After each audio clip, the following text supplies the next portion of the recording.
What's up, everybody in the house tonight? What's up? What's up? What's up, everybody in the house tonight? What's up? What's up? Yeah.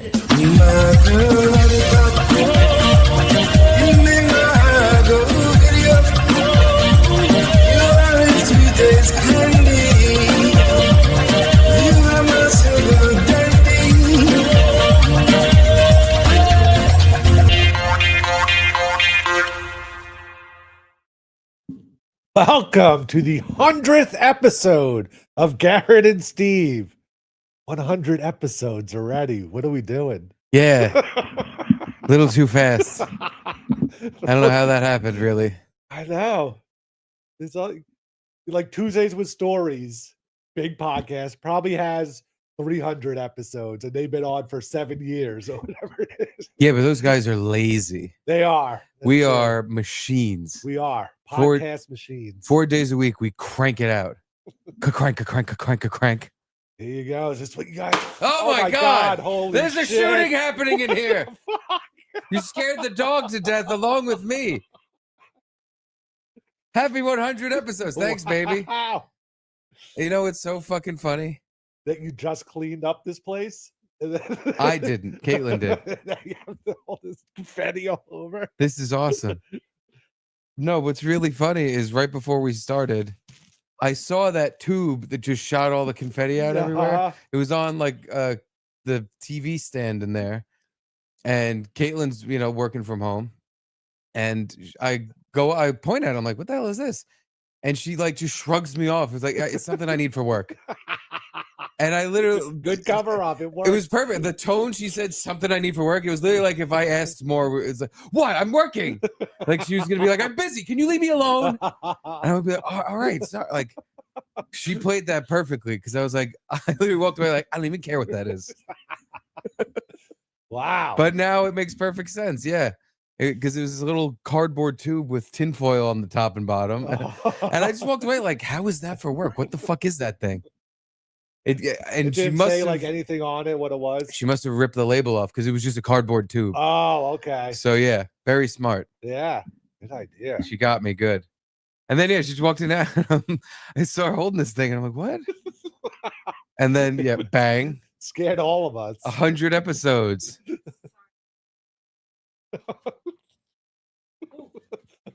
Oh, jeez. 100 episodes. Woo! Hey, I bet you Tuesdays with Stories didn't have confetti either. Nope. Fucking Jews. Right? I mean, guys. I don't think they are Jewish. They're not Jewish. Yeah, they're not. Yeah. Wow. What a spectacular what a festive day. Yeah. But I think moving forward in the new year, we've been thinking we're going to have one day a week where it's not like a numbered episode and we just do other stuff. Uh-huh. So one day a week at least will be the number will stop going up so fast because it'll just be Patreon episode. Maybe those will be numbered. There's gonna be fucking 4,000 of those by next fucking year. No, but hey, fuck it. This is what we want to do. So if you want to do it, act like you're doing it, and eventually, if it's meant to be, it will come. Fake it till you make it. It will come in your mouth and ass if it is meant to be. This is like bothering my OCD. I didn't know I didn't have or something. Like now your place is messy. What are you gonna do? There's going to be confetti behind the couch and everything. How are you going to pick it up? Garrett, I would say half the time it looks like this anyway, but just with Charlie's toys and not confetti. Like I gave him a bunch of Pokemon cards for Christmas and his birthday. This year, last year, yeah. He has a collection now because I just thought it was fun for him to open them up and like. Were you a Pokemon card guy? Yes. Oh, okay. And it was one of those things where I saw them in the store. The first time I bought him Pokemon cards was in a hardware store. Along where it's the same hardware store I bought those pretzels. The pretzels? This was a while ago. They were like the flavored pretzels. I can't remember the name of them was. But it was just funny that I came home from the hardware store with more snacks and toys than hardware. I came home with like one bucket of paint and a brush, but I also had pretzels. Like I outweighed it with the pretzels and the Pokemon cards. But yeah, I thought it would be fun for him to have, like, to open them up and like look at them because they're all colorful. And yeah, he likes books and stuff. So I figured it'd be like a fun thing for What him a to have. nerd. I am a nerd. No, Charlie. He No, likes but books. his faggot dad bought him the books and Pokemon cards, so he wants to play with cars and shit. I'm buying him this gay stuff. But it wasn't the best idea because he doesn't like look at them or spread them around or do anything like that. What he does is he opens up the tin that they're in and he fucking throws them all over the floor like this. It literally looks like this, like confetti Pokemon cards everywhere. And every time I'm like, oh, you don't want to do it like your autistic faggot dad does and line them up? What do you think he's gonna do? Like, be like, got it, need it, want it? No, not like actually look at them. In a plastic sleeve. I don't really know what I thought. I thought it would be interesting to see what he did with them, especially because there's just something to like just opening up a pack and looking at them is one of the most addictive. It's like doing scratch offs. It's just like, what did I get? Ooh, is there a good one? But don't you feel like you need to be older, 4 or 5 at least to get into that? Yeah, especially now. Yeah. I felt like that a little bit, but now after seeing that he uses them as confetti, I am like, yeah, this was definitely he needs to be older for this thing. But you save them now because he throws them and then forgets about them. So then you collect them and just put them in a box, and then when he's 4 or 5, you'll be like, here you go. Exactly. And he'll probably be into it. When he's 4 or 5, I can show him all his really bent, fucked up Pokemon cards that he destroyed because I gave it to him too early. Now, when he opens the pack, do you get packs or okay? And this is something that translates from a 1-year-old baby to adults, where there is just something about opening up the pack and going through the cards. It's just, I don't know what it is. You get a rush from it. And even he, like, I'll pop the back open and hand it to him, and he takes them out, and he will start. Like, he'll start one by one, but by the time he literally gets 2 in, it's just he's throwing them. But there's a second of like, ooh, what's this? Okay. So when you collected them, like, did you have a full set? Oh yeah. Not a full set, but I was in the age range when Pokemon came out that I was obsessed. But weren't there like rare cards and did you have any good Pokemon card? I don't even know. Yeah. Nothing. The thing is, though, I was a kid when I had them, so all the edges are bent in and they were all like fucked up. But so I couldn't sell them for anything. What was a good Pokemon card? Like, I know in Magic the Gathering, like the Black Lotus card is supposed to be really rare. Right. I think in Pokemon, the Charizard like first edition was the best one. I don't even know why. I think I don't remember. I just remember everybody wanted it, and like I saw fairly because Charizard was everyone's favorite. I guess, yeah. And but it wasn't like the hologram card. It was. It was where it was like reflective. Yes, it was a hologram Charizard. And it was. I want to say I saw like a few years ago. I got caught up watching a guy with like 50 million subscribers on YouTube, and his whole channel is he just opens up packs of Pokemon cards. His whole thing. You ever watch people open packs? Yeah. I did, and 10 minutes in, I'm like, what the fuck am I doing? Why am I watching this? This is like insane. But I couldn't stop. Like I know. Never went back to it, but because I was disgusted with myself. But I was like, this is. I think he pulled the Charizard, and it was like worth thousands of dollars, and he was making so much money off all his subs and like super chats and stuff. And on top of that, his whole thing is he opens up these things that are valuable and he sells them and makes like the guy had what a fucking dream autistic life. Yeah. I've watched a few, not Pokemon cards. I don't even know which one but I definitely watch people open packs of cards. A lot of times, not even a lot, but like I've seen like the Magic the Gathering. I have no idea. I've never played Magic the Gathering, but for some reason, just watching people and you're like, holy shit, this is the card. And I'm like, why? Yeah, I don't understand why I was even interested. There was parts where he's opening up packs. Like Pokemon is now so far removed from what I remember. There's like 800 or 1,000 of them now. Yeah. And he's picking ones out that I've never heard of. And but I still watched it. And I'm like, I don't know what I'm watching. But for some reason, like all the pleasure centers in my brain are going off. Like, whoa, look what he got. Whoa. Yeah, that's like when I would sometimes watch just people play blackjack on YouTube. And there was that part in me where it was like, you see them lose a lot and then put it in a big bet, and you get like that betting feeling like you're losing money. You're like, what's happening? I'm just watching someone. I don't care. I don't know them. I have no interest in if they win or lose, but for some reason it's like, oh God, you better hit this hand or come on. I can't watch that stuff strictly because I get so jealous that they're gambling on the internet, and that's like what they do for money. And I'm just like, well, how did you do this? How did you end up in this position? This is how you make your living, is just having what I consider the most fun ever. Just gambling. And no, but pure jealousy on my they'll end. lose like $100,000. You're like, I guess you can.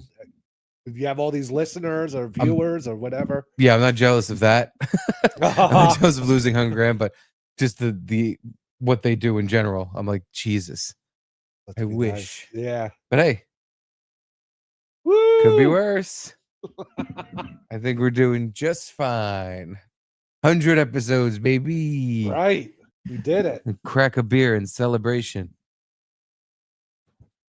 It's all over. I don't know what she did to herself, Caitlin. To herself, I have to clean this. Oh, all right. In here when she walked away, she's like, now clean it up, bitch. I said, okay, honey. I mean, it's only fair. I probably should. Like, I could see a Pokemon card being worth more because it's a better card power-wise, you know, but like, I don't get, I guess just the rarity of it, like a baseball card. Yeah, the thing was, it was the one that was worth a lot of money was it was, you know, the Charizard, but it was also first edition. Yeah. So it's like, with how much time has passed since that first wave of cards, everyone is either claimed already in, you know, Gym Mint 10 packaging, or like it doesn't exist. It's, you know, dinged up. It's in someone's attic. It's getting ruined. Yeah. So if you open up a really old pack and you have a mint condition, basically brand new one for collectors, I don't know why they're buying it, but because again, the whole fun of cards, of baseball cards, is opening it up and seeing what you got. Yeah. I don't understand buying a fucking $800 baseball card. Like, for what? Especially if it's not like, you know, a Ty Cobb or an Onus Wagner, where it's still like, you could put that on your wall because it's like a piece of, you know, ancient baseball memorabilia. Yeah, just getting like, ooh, look, I have a fucking Scott Brocious holographic from the, you know, the Yankees that won the World Series. What? Okay. Yeah. I guess put it in the box and put it in the attic. Like, what else are you gonna do with this fucking shit? When I was collecting baseball cards big time, my stepdad was also a big baseball card collector, and he was, I don't know, just like really into it and had all these plans about like he'd sell this card and then get this card because he thought this card would start to gain value and all this stuff.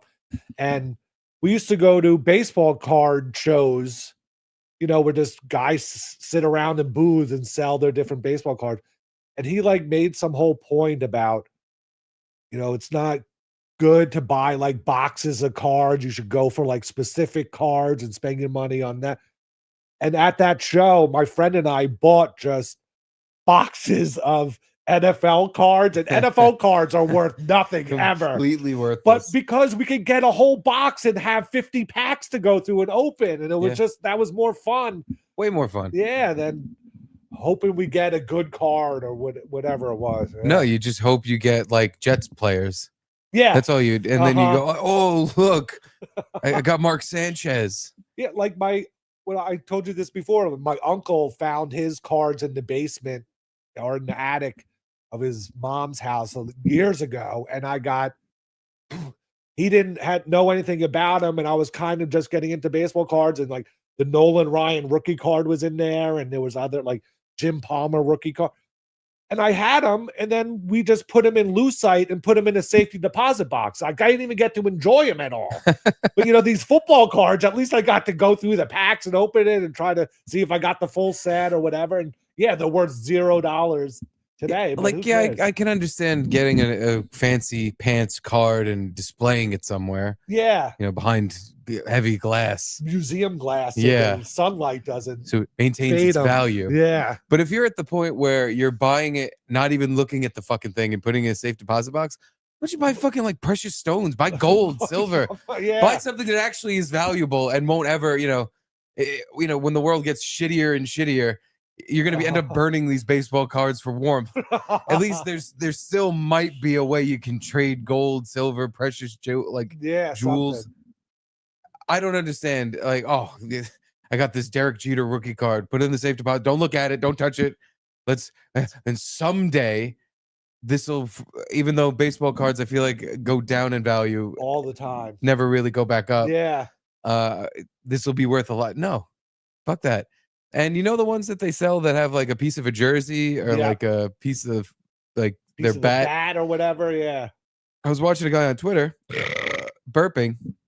He cut one of these cards open, which I've always wanted to do. Yeah. He ripped it open and it's like, wow, these things are just like a big piece of shit. And he was like, yeah, look at this corner piece. This is like off a number that this player doesn't have. It was like off a curved number, and the guy was like number 1 or something. He's like, this is not at all the jersey. Like it's like the Yankee number is blue. Right. It's just a circle of the blue. Yeah, it was something like that, where the number that was this piece of number did not at all match up with the jersey this person supposedly ever wore. And he was like, these cards are bullshit. Wow. Like, they just take random jerseys, throw it. And by the way, why wouldn't you? Why wouldn't these you? Yeah. fucking tards are going to buy it anyway. Yeah, that became a whole thing all of a sudden. The part of the equipment being in the card. Like, I guess it's different. Well, that was a problem. They made so many cards, nothing was rare anymore, and they had to figure out a way to make something worth buying the packs you could get a card out of.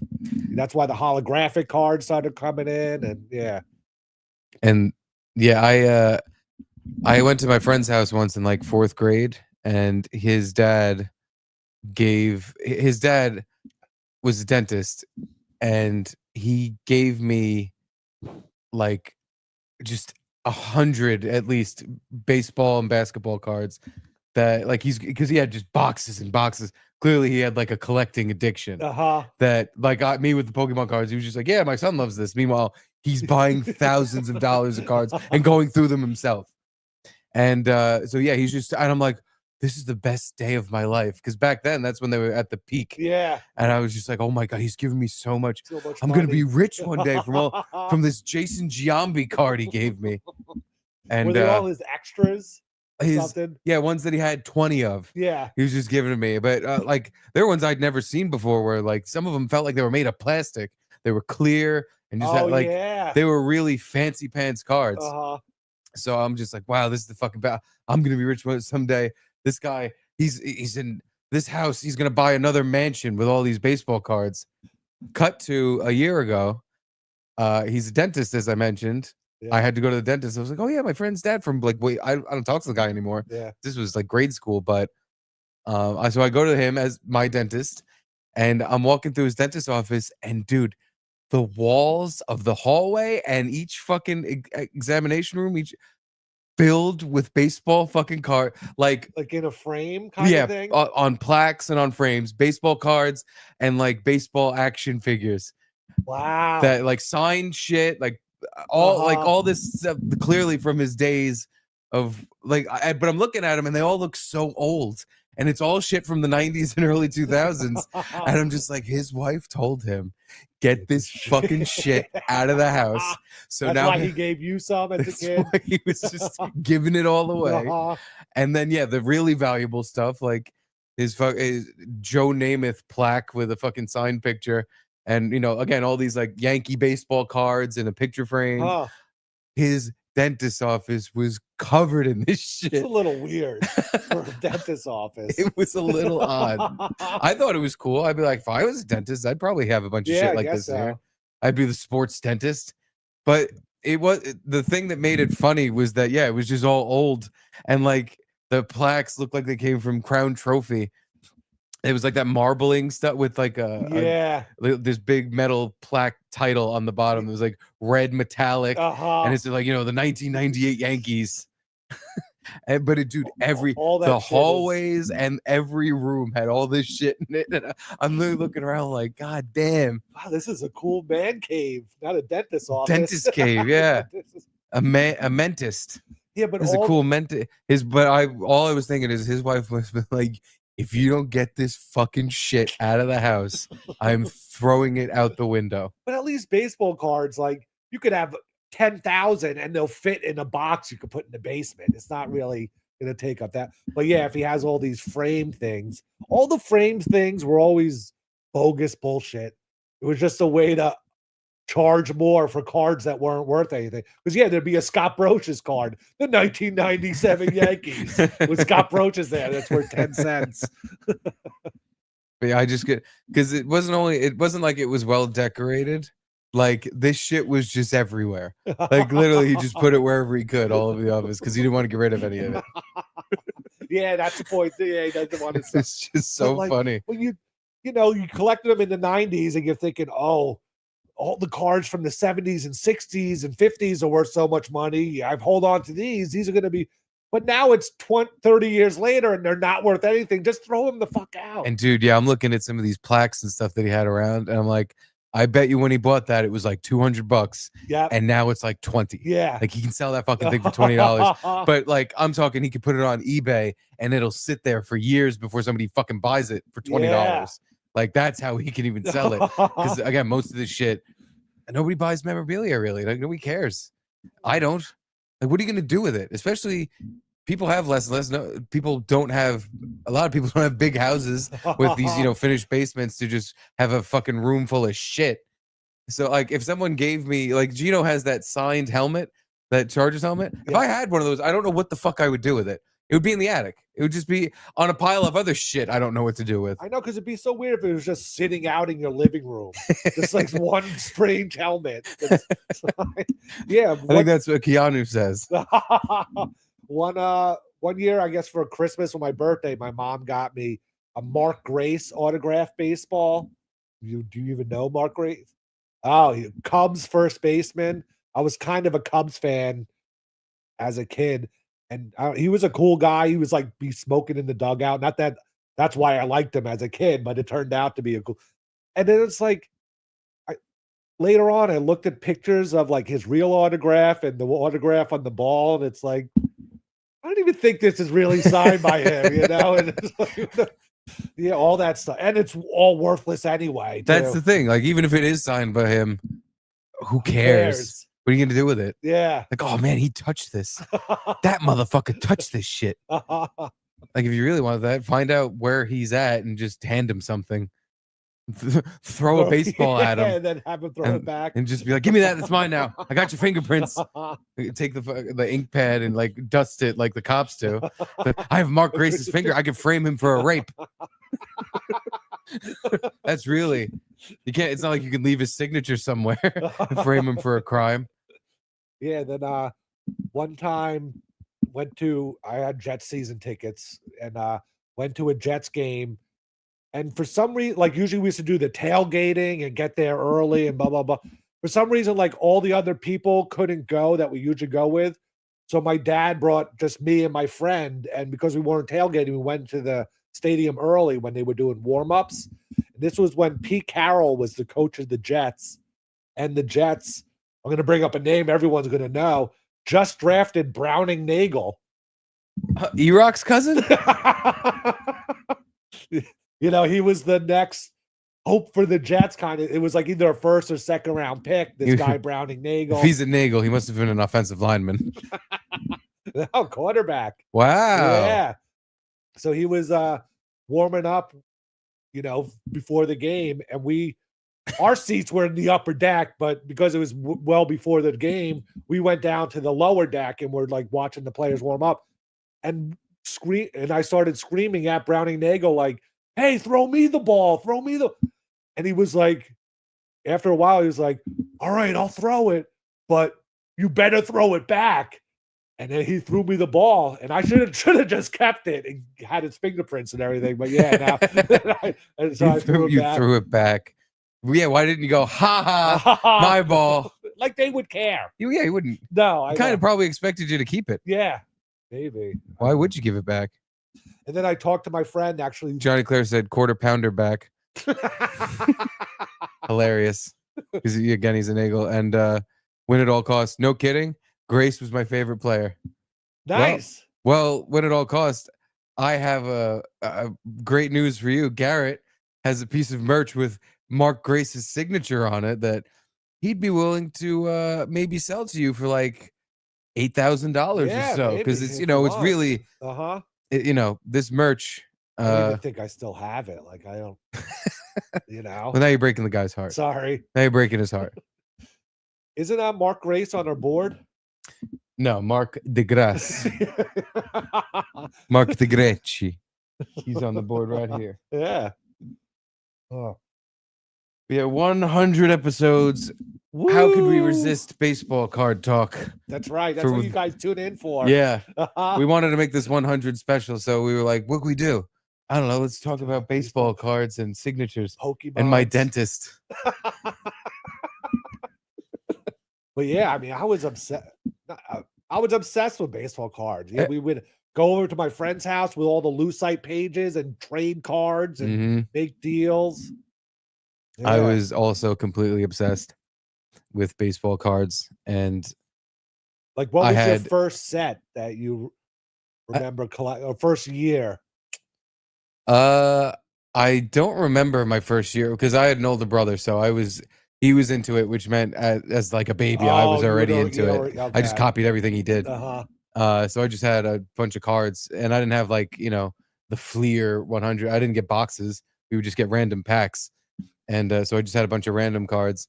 But I just remember, I think this is probably the gayest story about me ever. And it just popped into my head about baseball cards. And this is an admission, I don't even want to, I'm hesitant to even say this. But when I was a young child, I was a Mets fan. Ooh. When I was a young boy. And so in 2000, I was about 9 years old. And the Yankees and the Mets played each other in the Subway Series.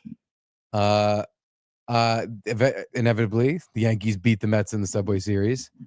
And I got so angry about the Yankees beating my Mets that I took my Derek Jeter. It was like rookie holographic fancy card. I took it out of the case and I threw it as hard as I could at the fucking wall. Wow. I was like, fuck you, Derek. One of the gay again. And right after this, I was like, I'm a Yankees fan now. But I threw it against the wall because I was so mad that Derek Jeter, that punk ass, beat my Mets. Yeah. And then I picked it up and it was bent and ruined. And I immediately was like, oh no! Oh no! And I was just so upset. I remember like I tried to bend it back into place and it like made it worse. Because in a baseball card or any kind of card, when you get that crease, card's cooked. It's completely gone. It's worthless. You get a little rounded corner, it's worthless. Yeah, the crease is like, yeah, the crease is. You don't even get a gem mint rating. It's like below 0. It's negative. And you know, even at that age, I knew I was keeping these baseball cards because someday I was going to sell them for $1 million. Yeah. So even at 9 years old, I was just like, fuck no. No, I mean, I had. I can't believe that even popped into my head. I forgot that ever happened. I think I'm the gayest man in the world. I was rooting for Mike Piazza, and then when he lost, I threw my Derek Jeter baseball card, bent it, and got upset. I mean, the holographic Jeter card might be worth something today. I don't know. $10, I'm sure. Probably. Yeah. Probably like, unless it's some special edition thing that they only put 1 or 2 out of. I don't understand why it would be worth anything. Gay bitches. 100th episode on some day. Oh, 100th episode on same day as Jimmy Carter's funeral. Who died at 100 years old? Coincidence? Oh, that's right. The 100-year death. 100th episode. Oh, wait, we're dead then. We are. Oh, God. Because you know what? This is the last episode of the week. from Friday, Saturday, Sunday. Oh my God, we got to survive. I'm fucking locking myself in my bedroom. I can't. I'm your co-host, so that means I'm gonna die. Yeah, I'm going up to my I almost said my girlfriend, my wife's family for Your Christmas. forever girlfriend. We're doing her family Christmas thing in Happy Rhode Death Island Day, soon, Jimmy Carter. so. Oh well, you better fucking better watch your back. How are you Amtrak, getting there? Amtrak? yeah, Oh my they've been god. sending warnings like it's not supposed to snow, but it's supposed to be really cold, so expect delays. Or and it's like, because it's cold. Garrett, don't take that train. I know, Do not take that train. but I could meet a stranger on that train. You could dock with him. You guys could mush helmets together and discuss murdering your wife. Strangers on the train docking. It's an option. Oh wait, I missed one. Hold on. Tanktastic. Happy 100th, fellas. Thanks, the show Tank. keeps getting better and Gino keeps getting gayer. Cheers. Cheers. Cheers, Tank. Thank you, Tank. Well, the gay Gino will be here later today. I know. That fucking the homeless Tasmanian devil is going to be in my house touching my stuff. I know. I mean, do not give him a shot glass. I'm telling you this. I don't have now. any. Good. I don't have any shot glasses. Because he will have to throw one just to make a point that I'm the guy that throws shot glasses. I don't have any. Yeah. I have a baseball bat cup. Like the one he had, the Phillies one? You can drink out of that. It's made of wood. He's thrown that one. The Phillies one. Yeah, that's right. I can't give him stuff that he's gonna have an impulse to throw. All right, I'll give like him a bolted down cup or something, but then he can't drink out of it. I need a plastic cup that I can like melt into his hand. So he can't even so he can't so he can lift it up, but he can't throw or it. duct tape. I'll Edward duct tape hands him and I'll take a cup and duct tape it to his hand. That way he can't smash it. Nice. And I'll just put away any breakables. And what do you, like you're gonna put your TV away? I know. Because he could easily just throw a cup at the TV, thinking it's funny. Garrett, now that you put that idea out there, he's gonna be like, "Look at this," and that is I think the one thing someone could do to make me break podcast mode and go, "No, motherfucker, I'll kill you." That right there, that is like your lifeblood. Apart from human beings like Caitlin, Charlie, mom, dad, it's my most valuable not even possession, just thing in my life. I love that car? television more than my car. Okay, easily more. That's a lease. Yeah, I have to give that. This isn't a lease. True. That's true. I bought this shit cash money, homie. Wow, cash, huh? Yeah, and for me, this was an enrich purchase because like I'm not exactly someone who should be spending $3,500 on a fucking TV. Sure did. Yeah. I remember when I bought my newish TV. It's my Eames chair. It's my Eames TV. He'll understand.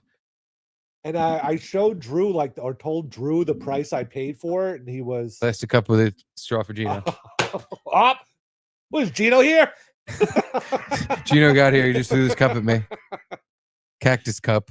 Perfect. No, but if that hit the TV. It's gonna break the TV. Break the TV. This is actually dense split. This will break this will fuck the screen up. And I freaked out. Yeah, Charlie threw a little ball at the TV, and I no. Yeah, I like my demon voice that absolutely not. Don't ever do that again. I fucking unleashed a voice I don't use on that boy or on anything because I'm not I'm not a monster from a different dimension, but I was like, "What are you doing? Don't ever do that again." Did he get the lesson? He cried. He cried. Okay, good. Yeah. Well, that's the lesson. Lesson learned. I didn't even mean to make him cry, but I definitely meant to get his attention. Because I was like, "Listen, boy." There's a video. I wonder if I can find it real quick. It's like a horror movie to me. It's a little kid. I don't even need to find it. It's a little kid playing with a hockey stick. And I guess they have like a nanny cam set up. He's alone in the living room. They have a TV just like mine, a big like TV. Yeah. Hockey's on the TV. The kid's playing around the living room, whacking stuff with the hockey stick. He walks up to the TV and just goes bang, bang. Black screen. Just completely breaks the fucking Oh my TV. God. Done. And he just looks at it and then keeps playing. I can imagine myself reviewing the footage, and I wouldn't even yell at Charlie. I wouldn't say anything to him. I wouldn't even, there'd be no thing that just go because cry in the bathroom. my head would explode and there would just be brains all over the walls because I would just go, ah! But now you know how your dad felt when you put the magnet on the TV. I kind of know how my dad felt. Kind of. Because he didn't, it was just the TV. It wasn't like, because, I'm obsessed with this thing. It's like, I don't get obsessed with a lot of stuff, but for some reason, having a big TV is just, I like that. I like having like a movie theater in my living room. But yeah, he was none too pleased because I fucked up the living room TV. It would be that times 100.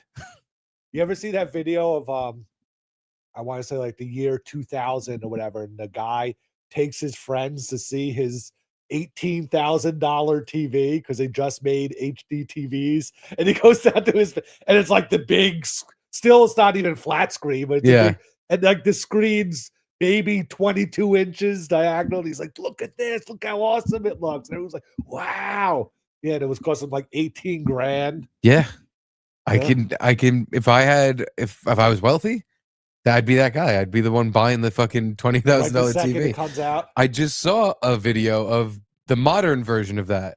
Some guy bought like a $19,000 or a $15,000 TV, something like that, and it was like this year. And it was flat screen, but it was like the size of the fucking wall. Like it was huge, and I could imagine being very excited for that.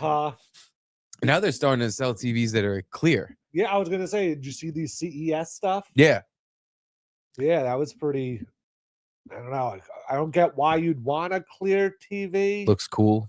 I guess. Looks cool when it's off. I can see it in like businesses, like in the studio of Sirius XM, if they had like a wall that you could see through, but then yeah, sure. But like I don't get how it would work in a home. I don't know. I actually sent it oh, you did? In the prep. I don't know. There's like 2 CES. I don't know which one. Well, this is the thread with all this is what I saw too. Yeah. Yeah, all right, let's look through some of this stuff because I saw this same thread, or at least a similar one, and some of the stuff I was like, who the fuck wants this shit? Why are you spending so much money inventing something that's gay? But right before we get to that, we have a super chat from Aaron. Greatest baseball card ever, 1989 Fleer Bill Ripken. Yes. Zoom in on the bottom of his bat. You know what that one is? I don't think so.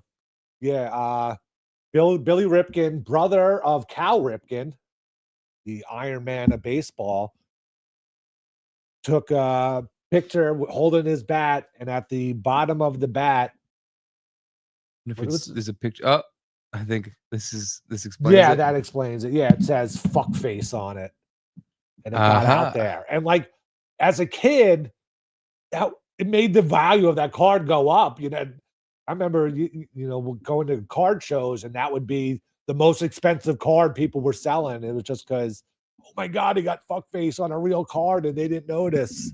And now I'm sure it's worth 10 cents. Card you receive will be uncensored. Whoa, fuckface unleashed. Hell's Kitchen censored. But wait, how much is it? I want to see how much you got to pay for this. $6.99. Yeah. So for $7, you can get what was the most valuable card at one point to a bunch of, young dum-dums. And when was it? 1987 Fleer. 89 he wrote. Yeah, 89. This card would be in 1989 $30, $40, and you're like, who's gonna pay that much for a card? And yeah, of course now it's worth nothing. But wait, is it Game Use Bat Knob? I think this one. This is like this is new. Yeah, this is someone made that card. Yeah, I think the original card is on. Is it Walmart?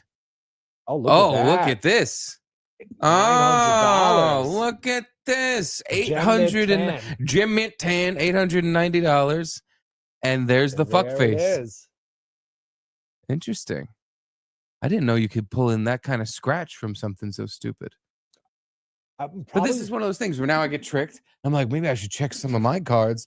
And then I get all of mine looked at, and it's like, well, you have about 5,000 cards here. I'll give you $50 for all of them. And honestly, at this point, I take the $50. Like, better than nothing. Wow, I thought I'd be getting nothing. But you know, that's also too because it's a Gem Mint 10, and that could just be what they're at. What it's on the Walmart shop? Yeah, which I don't understand. What are they trying to do their own Walmart.com. eBay? Yeah. Walmart, I don't know what the fuck I think companies are starting to like try to be the everything company and like kind of own the country. Because Walmart, if you sign up for Walmart Plus, you get Paramount Plus for free. You get a Paramount Plus subscription and you get discounted Burger King. Really? Like, yeah. How does that work? Are you going to a Burger King and you're like, you show them a card that you're a Walmart Plus member? You have a credit card or something? I don't know exactly how it works. All I know is that Burger King's like 20% off or some shit. That's not bad though. It's retarded. But it is, and it's like I don't understand what you even get with the rest of your Walmart Plus subscription. But like I said, I think just every company wants to be Amazon, where it's like you subscribe to Amazon and you'll get free shipping and you get TV, subscription, and you'll get whatever other thing we can think of. Amazon Fresh, Amazon Kindle shit. Yeah. Like any other thing we can, because basically we just want to be the one company that owns your whole life. We want everything in your house to be from Amazon. We want everything you do, everything you watch, consume, to be. You're an Amazon person. Totally. You're gonna be wearing Amazon clothes and have an Amazon badge. I'm gonna tattoo Amazon on your fucking forehead. Well, I mean, Walmart pretty much is Amazon. Yeah, they're just an Amazon that is dying. I get, but now they're doing online orders, so why would they die? They have all the same products. Because there's an Amazon already. Yeah, they're just trying to catch up to what they're already doing. Yeah, I guess so. Well, let's check out these CES. Yeah, I was like, wait, we were supposed to be doing. Not that one. Jesus Christ, not that. Yeah, CES. So this first one I didn't really understand. The world's largest consumer tech event kicks off this week. Here's 10 reveals. Oh, this, by the way, is from last year's CES. I didn't even realize that. Is it? Yeah, I thought this was this year. This is from last year. Arovia's. Well, maybe is it last year? Like, because this is 2025 and it happened in 2024.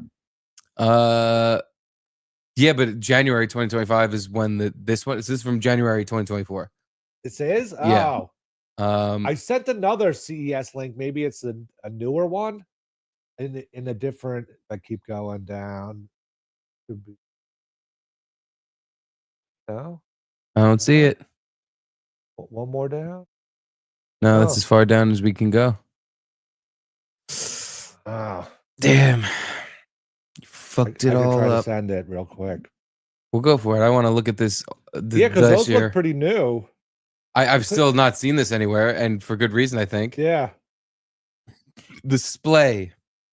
Portable, foldable projection screen.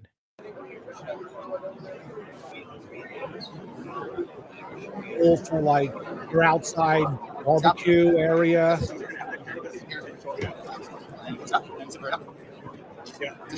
But it's something that you can. It's not pocket sized, so already your phone is better. It's better than a tablet, I guess, for watching something. Because it's. What if you had like a patio or something? And you could bring it out there and put. If you need to be watching TV on your patio that bad, why not spring for a outside TV? Everybody's getting those now. You're like right. that's becoming less of an extravagance. More and more people. My friend has a projector in his backyard, and it's like he didn't spend a ton of money on it either. Like just a regular projector. Is your friend E-Rock? No, it's Browning Nagel. It's his cousin. By the way, I don't think he made it 2 years in the NFL. Browning Nagel, but he had a really good arm. What to do? Yeah. Really good eating arm. Yeah, this thing. Great that you made something work like this, but I just don't see why or how I ever use Okay, it. what if you're like camping? If you're a camper, If I'm a camper. you know? If you're out camping, do you have to watch fucking TV? Just go home. What are you watching? Like, the whole point of camping is you're getting away from all this shit. Good You're out in point. the wilderness. You should be fishing. You should be hunting. You know, you should be camping. You should be sitting around a fire talking to people, saying shit nobody cares about. All right, what about like football tailgaters? You're gonna be at the game in 2 seconds. Again, you gotta fucking watch TV. What is so important? Like, you gotta watch the pregame. What are you even watching before a game? Pre-game, yeah, and then like after your game's over, just say it's a 1 o'clock game. There's 4 o'clock games on, but you have to drive home. But you know, you hang out after the game, and you can watch some of the game before you go home. I guess I wouldn't hire you to market this thing though, because that's the most specific fucking use for something I've ever heard in my motherfucking life.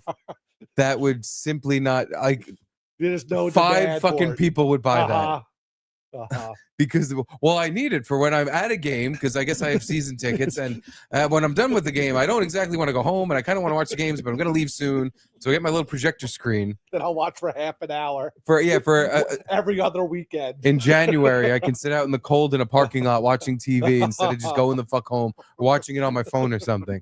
And look at the picture, looks shitty. It's all washed out. That was something else I had a problem with. But I like just the functionality and the reason to have this at all. I was a main issue. But then, yeah, let's get down to the nitpicky things. It looks like shit. So now you're lugging around this stupid thing, and it's not the biggest thing in the world. It's a smaller carrying case. Yeah. Again, it's as annoying as carrying around an iPad in a case. Maybe a little bulkier than that, actually. But then, yeah, you whip this thing out and you're impressing your friends with your dingy, shitty, fucking dirty screen with its crappy picture. Barely 720, if that. It looks like it uses a camera we use. And just say you bring it camping or whatever. Piece of food falls on the screen, some tree sap or something, and it's ruined. Yeah, this you thing. Just have this spot on your TV the whole time. Some things aren't good inventions. They're just inventions. Uh-huh. But I like how, yeah, it goes right back in its little sack. Not really. Not really. Look at that. He couldn't even show an example. He was like, and he does the hand motion, and you would go like this to zipper it. You know, like this. That's how you would do it. 2.5 pounds, though. That's very light for a hunk of shit you don't need. But yeah, I love that the thread starts with something I never in a million years would think I would buy. Fucking stupid piece of shit. On to Chris Baldessano. Chris Subdivisions Baldessano says, hooking it up to a laptop to work on a large spreadsheet or remote work when you have a small screen. Boom, fantastic, portable. No, that was barely bigger than a laptop monitor you could have. It's bigger than a laptop monitor. And actually, for our exact situation right now, it would be perfect. So I don't have to lean in to read small writing. It would be nice to have a bigger screen. But wait, why don't I just put a bigger screen? I just get a monitor. I can literally run a wire to the TV if I wanted to, and just we'd have the biggest fucking screen in the world. And I don't even need to lug a 2.5 pound bag of shit around. I just need one wire, and I hook it up. Yeah, and then every night you try to pack it up and get it small enough so you can zip it up. This fucking thing hasn't zipped back in since I fucking bought it. Yeah, all those things that come in like their own bag or whatever. It's always impossible to get it back in the bag it came out of. Yeah, like a blanket or a sleeping bag. It'll come attached with a bag. And you're trying to stuff it back in. It never really fully works. But I love Chris's example because it was like yours where they're like, that's really specific. So you're not home. You're not at the office. You're traveling abroad somewhere. You need to make a big spreadsheet. And you're just like, God damn it. My laptop screen's too darn small. I need this spreadsheet ASAP. I need an inflatable retard screen so I can open my laptop and look at that. And it's like, sure, I bet there's a guy named Chris who actually could use it.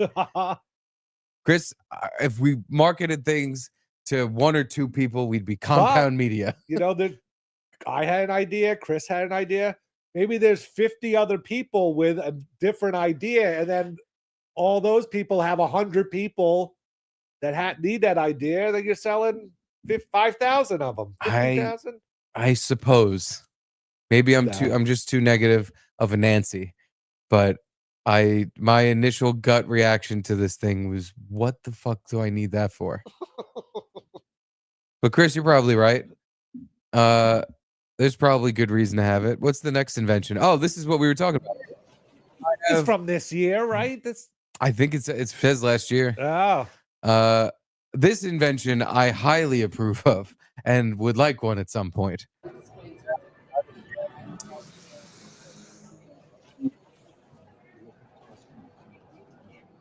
It's clear, transparent micro LED. And that's obviously a mode they could put it on to make it look like that. I think if you were watching regular TV, the thing would be fully non-transparent anymore. Yeah. The whole screen would be covered. But I like that when you turn it off, it's just a piece of glass.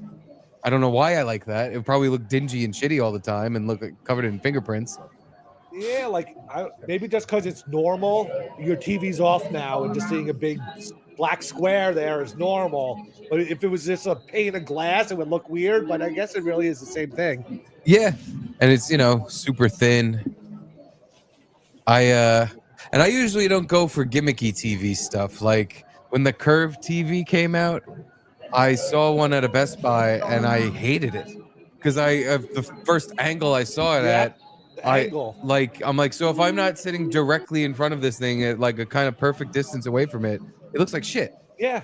I want to be able to look at this TV from anywhere, from down the fucking hallway, and just be enjoying my view. And I mean, in a house, most TVs are watched by two people at the same time. So if you're not sitting next to each other, someone's gonna get fucked. Yeah. Yeah. But yeah, this I think this is pretty dang cool. But I'm pretty sure if it wasn't this one, there's another one in this thread that's they said it's like when it's going out for sale, it's gonna be in the tens of thousands, like 20 grand. Oh. And it's like, it ain't that cool. It ain't $20,000 fucking cool, but it's cool. But that just means in 3 years it'll be $1,000. Hopefully. Like a lot of TVs, Yeah. Yeah. 3 to 5 to 6 years, somewhere in the range. Yeah. Here's another of course wonderful God. uninvention, I think is what you would call this, because this is not new. Yeah, it's a regression invention. This is going back in time. And like this has already existed. I've seen versions of this already. So I don't even know why they're bothering, but it's a BlackBerry keyboard for your iPhone. Fine, I guess. Well, who's begging for this still? Haven't the people that were fucking all about this, aren't they older, dead? Maybe old people would want this. I don't know, this because they like the tactile feel. What's cool about it is what he's saying right now is that you get keyboard commands that you don't normally get on a touch screen. Oh, like copy and paste. Like this. For example, so Command Space brings up Spotlight from whatever app you're on, and you can type in the first letter of the next app, hit enter, and that'll bring you to another app. You could hit Command H to go home. You can hit the space bar to scroll down a web page, and you have a lot more real estate on your phone without having a keyboard pop up whenever you have to type something. But it's definitely kind of... Wait a minute, but that's so stupid. I take Command H to go home. You know what I do right now on my phone to go home? Hit the home button. I do this. Oh, you do? Oh, I just have a button at the bottom that you hit and it goes home. My finger goes in this motion and I'm home instantly. Instantly. I don't have to press Hit two buttons. Yeah. So that's actually what I'm realizing he's saying is that this alters the functionality of your phone, and now you kind of have to hit Command H to go home because you probably can't flick anymore. Yes. Now I'm completely against this. 100% bad. I don't like. I mean, I never notice when my keyboard pops up when I want to type something that it's taking up too much of my screen real estate. Who cares? You're typing. You're looking at your keyboard. You're not looking at your screen. No, I just can't imagine needing. So far, this tech convention is full of bullshit, except for the clear TV. But even that, I'll admit, even though I think it's cool, it's total pointless, gimmick. Yeah. But yeah, what else do we have here at the tech convention? And then This one's cool. Moonwalker. is it Heelys too? Yeah. I always wanted the Healy- Heelys, but I was like too old to get Heelys. But they always look so awesome. Heelys for You adults. know, it's my rollerblade the rollerblade in my blood, I guess. Roller blood. Rollerblade. You just reminisce to the days of yore when you and Opie used to rollerblade through Central Park. But I was always God, I get got so confetti in my jealous. Fucking plumber crack. You see kids just walking and they just slide along. It looks so cool. When I think of the future, I think of this. These are the Moonwalker X. They're not skates, but they are shoes with wheels. Okay, they definitely feel heavier. There's definitely something I love heavy. this person. The future person with future shoes. Genderless. Shoeless, but with wheels. Definitely feel heavier. There's definitely something on my feet. I'm definitely moving faster. 3 times faster, the company Swift tells me.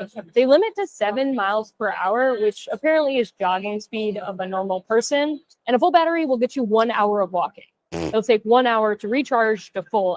You can only walk for an hour before you have to charge your shoes. And they're heavy. My phone takes maybe an hour if it's at 0 battery to go to 100%, but then it lasts for 28 hours. You charge it for an hour and then it only lasts an hour? What kind of shitty batteries they have in there? But now, let's say you're walking in your awesome Swifty Moon shoes and you walk an hour away from your house. Oh my God. It's going to take you 3 times longer to walk back because you're walking at 3 times the speed. And what are these shoes? 7 pounds each? So now you're lugging these fucking foot weights for the hour back. And sure, you can take them off and now walk in your socks while carrying your shoes an hour I back. think your shoes are still on. Oh, they go over it the goes shoe. over your shoe. Okay. Yeah. Well, either way, you take off your shoe expansion pack. But also, like, if you're walking in a casino or a whatever the convention hall where this is on carpet, I'm sure it's fine. But outside on a sidewalk or anything, any crack or whatever, you're. Hold on, guys. I got to take my moon shoes off. We're walking on gravel. Yeah, this is a cobblestone street. Yeah, just this thing's just crunching. You're stuck. Or what if you get stuck in the mud and your little shoe wheels are spinning and you're not going anywhere? Why is there a cobblestone street like 2 blocks up? I don't know. It's just there. Randomly just Yeah. There's a street. Yeah, it's like bricks.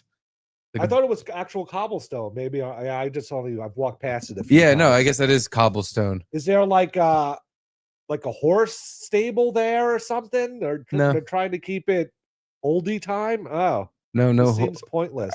It's just a random street in Staten Island. A small street too, very Yeah. small. It just has cobblestones on it. But there's even one in Manhattan too, which is just one street that still has cobblestones. It's like, why? There's a few like that, like Stone Street, and Stone Street's very historic. That street, there's nothing on it. It's just random houses. There's no like historic. So yeah, I don't know. It's just there, and nobody asks questions. As well. The shoes talk to each other via Bluetooth, and there's electric motors in both of them. The toe box bends to mimic how our feet walk. And there's 10 wheels on the first generation, but only 6 on the second generation, which weighs 3 pounds. We'll get through this. Currently, Gen 1 is available for $1,400, but Gen 2 will be coming out in summer 2024 for also $1,400. While these are designed for factory or warehouse workers who have to walk a lot to do their job, I can totally imagine a set of these in the New York City subway. I mean, you gotta make those transfers. Shut up. If you have to walk a lot for your job, that means you're walking more than an hour a day. So what's the point of having them? You're gonna have to get, by the way, your factory job. So $1,400 shoes are gonna be in your budget. So if you're gonna have to buy a couple pairs of $1,400 shoes. You're gonna have to be charging one while you're using the other one, and you gotta really hope the times line up. Yeah. But yeah, I like the idea of a practical thing. Maybe you could use it for factory work or whatever. But we all know we just want to walk around a convention center like this fucking rug muncher, and with that stupid look on our face, like, oh my God, I'm going a little faster than I would be going. It's like almost jogging speed. Oh my God, look at me go. It would just be fun to walk in them. There's nothing more to it. True. But at the airport, I like those little walking escalators or whatever. I'm always dying to get on them. It's because you blow by everyone that decided not to take it for some reason. I do like the idea of just running on those. I use them every time Yeah. because I'm like, you're stupid not to. Yeah. I need to get from here to there, and this gets me there twice the speed. Easy. Unless there's a fucking idiot that just stands on it. I also sometimes want to be the idiot just standing on it. Just to take a break. Just take a walking break, especially if you're been walking around a lot. You're just like, now I'm gonna get over there, and I don't even have to do it. This thing's gonna bring me over there. Oh god, the flying car. Flying car. A big drone. Just a minute. It's not a drone anymore. I just love that it's a Chinese company, so you know this fucking thing is going to be rickety as hell, and it is going to be falling out of the sky. Totally. Yep. Looks cool. Looks like the future. Yes. But it's one of those things where if everyone has one, how are we going to manage traffic in airspace when we can't like barely manage it on the road? Once people are flying at different altitudes in the air, and again, by the way, there's these other crazy things called airplanes and helicopters that already exist. The other flying cars that already exist. That's not going to 30,000 feet. No, but if you're flying near an airport, I guess, yeah, an airplane coming down or going up might get in your way. And the attached car is pretty much a Cybertruck rip off. Yeah, it is. It's the Cybertruck.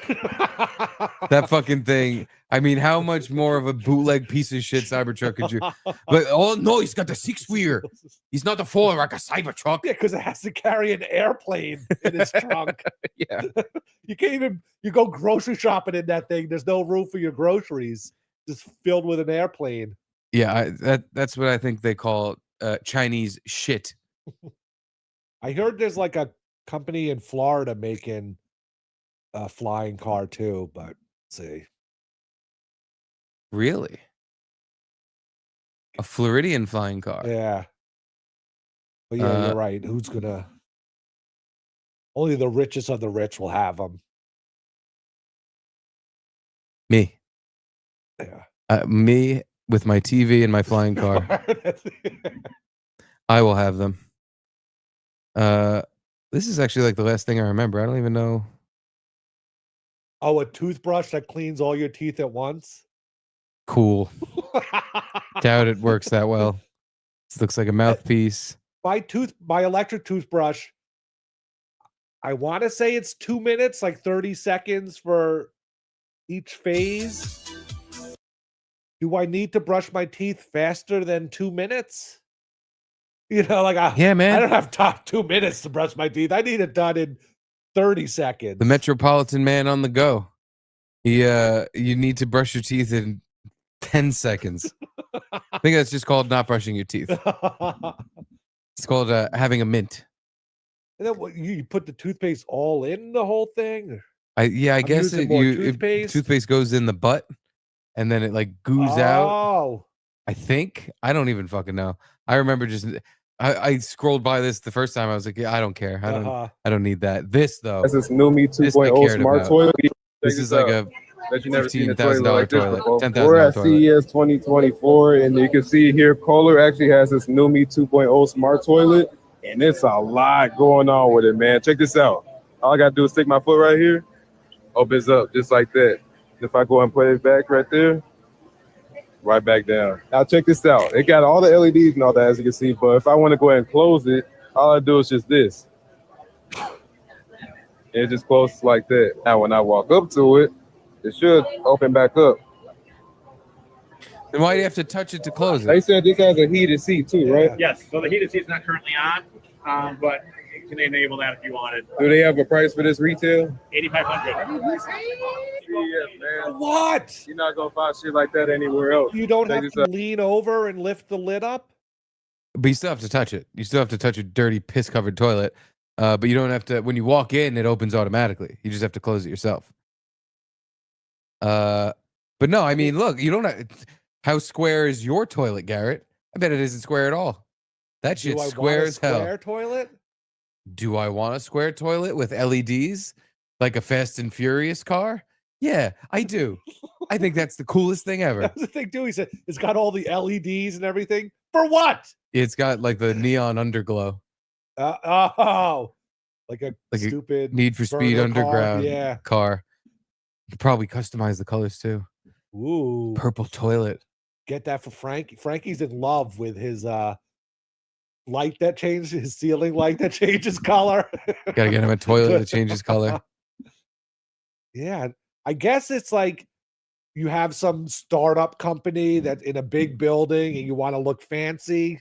Those kind of places might buy these for 10 grand each. These rich people.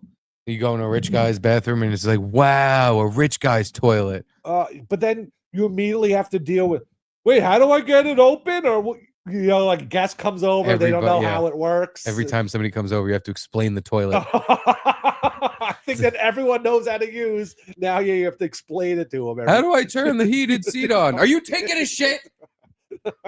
You are not to be taking a shit on my fancy toilet. The downstairs one, the one made of gold, that's for poop. This guy, hey man, you ain't gonna see shit like this, ain't nowhere else. You ain't gonna see shit like this, ain't nowhere. Ain't nobody got the square toilet with the lights on it. I'm getting this for my projects apartment. Hey, he's got gold chains. Oh, here's the other cool TV, the foldable 137-incher. Jesus, that's like twice the size of your TV. Yeah, and it folds up into a pretty inconvenient giant block on your floor. So, but it takes up less space on the sides, so that's something. Guess. I just think it's impressive that maybe it's only because it's a video, but when you see it fully unfolded, you can't even see the seams. Yeah, and I feel like that's the biggest issue with shit like this. Yeah, like the foldable phone. Bobby had the foldable phone, and it was so, and it just had like a little, not even, I guess it's like an opposite crease. It had like a bump in the middle. Yes. That stuck out, and everything in the middle of your phone was weird. I remember he showed me a video on his phone, and I wasn't even paying attention to the video because I was just looking at the phone. Like, how do you deal with this? Like, this is a step backwards.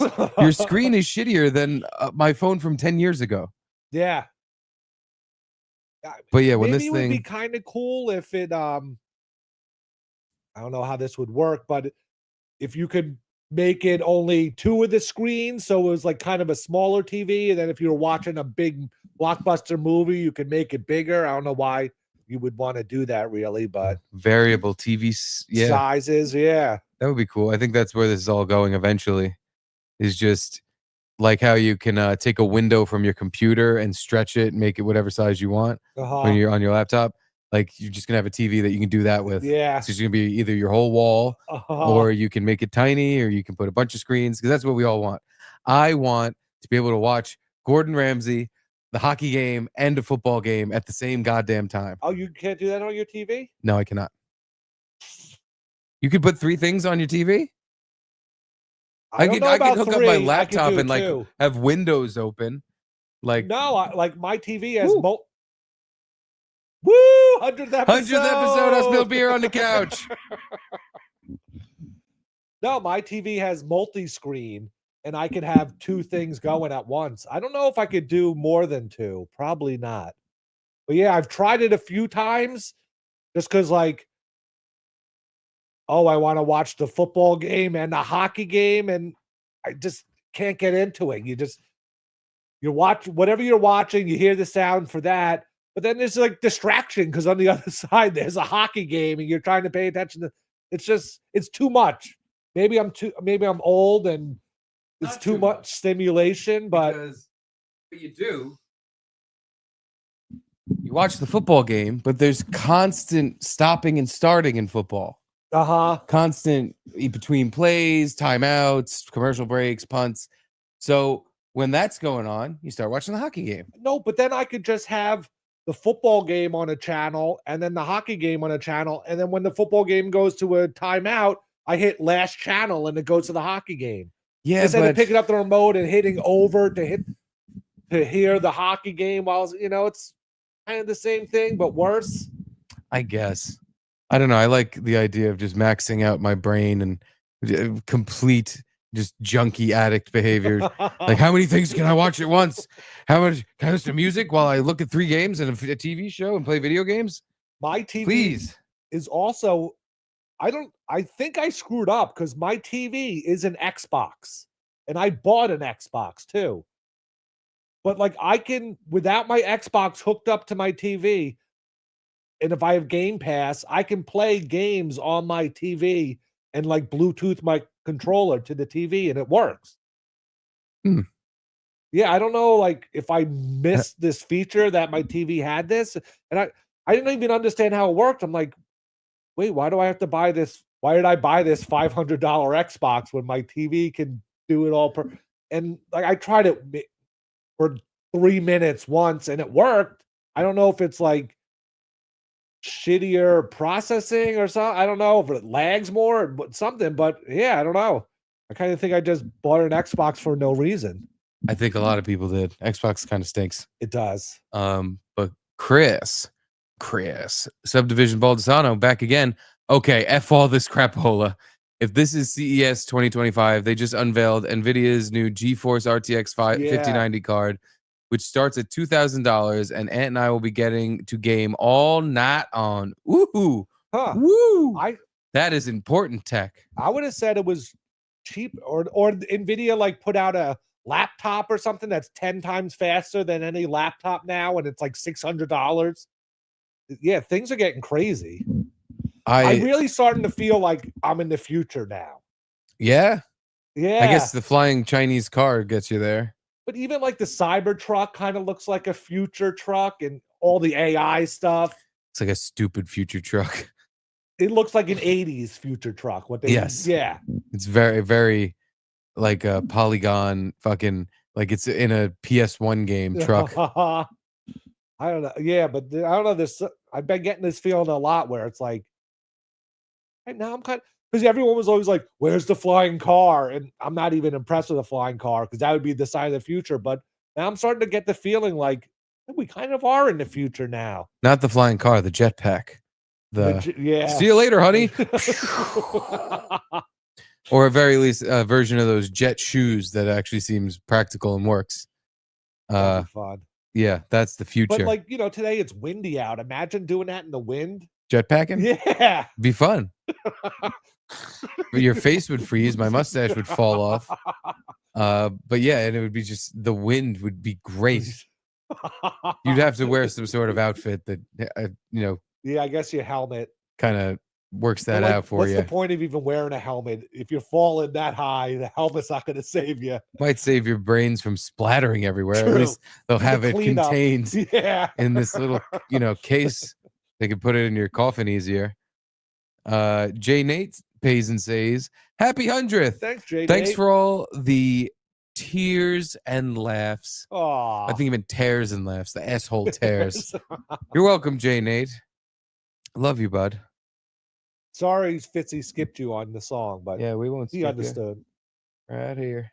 There he is. That's my Jay Nate right there. And Pat Maloney, he ain't full of baloney. Controversial opinion. Wait till he can read. The Controversial opinion. Wait till he can read. the guy testing the toilets. Oh, I don't know. I'm guessing, it's or Charlie. I don't know. very obvious. 4:13. That was 2 2 minutes minutes ago.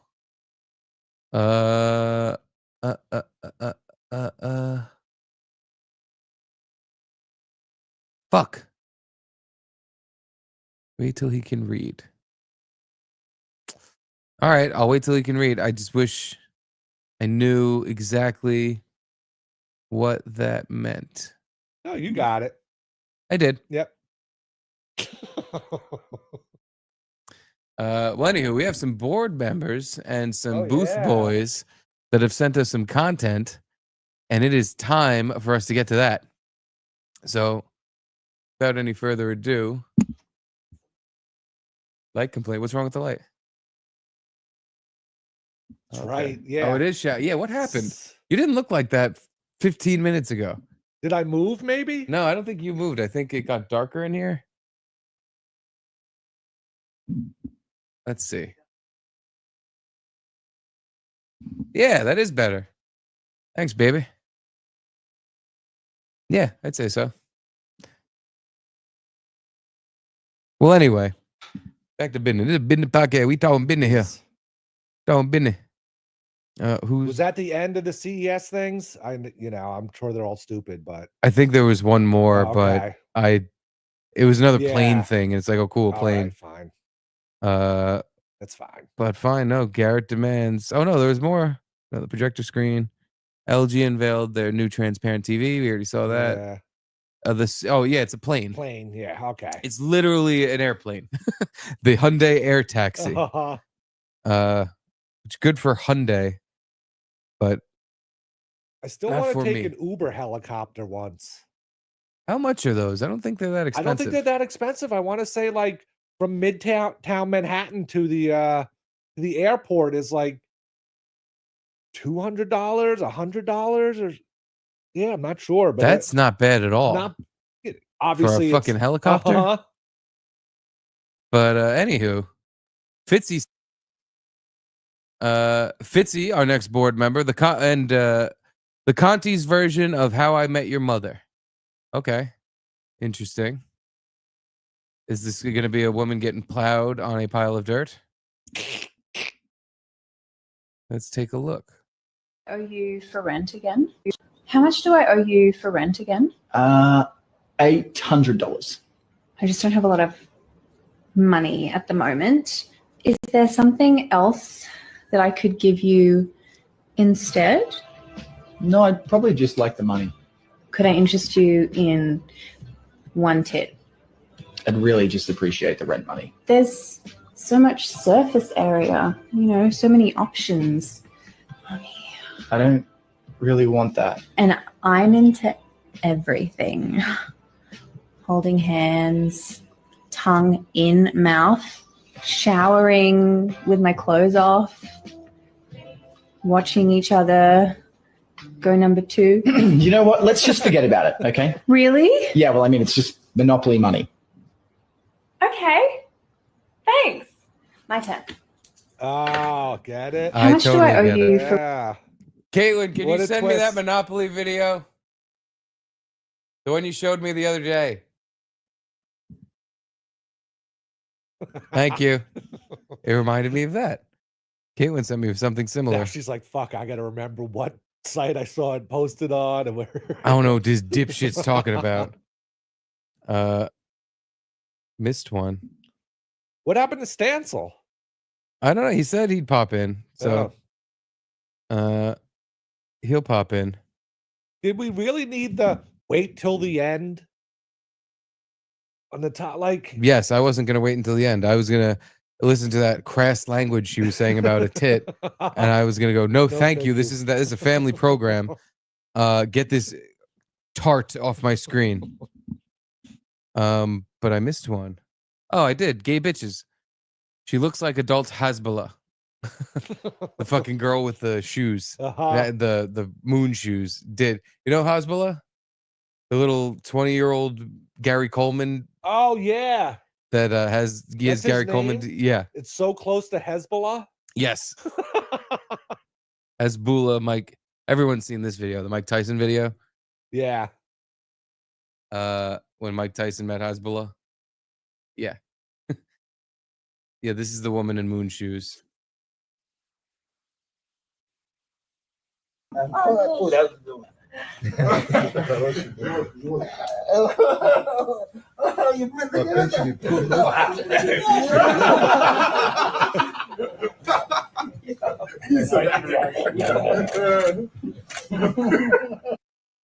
So yeah, Mike Tyson hugged him and kissed him and was like, "Oh, you little rascal." He thought he was a kid. He thought he was a little kid. Yeah. That guy's in his 20s.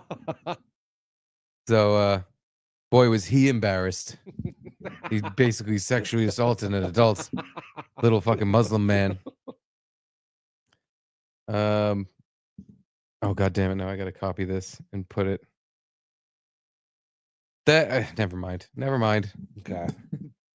Too much. Anyway, back to the booth. Oh,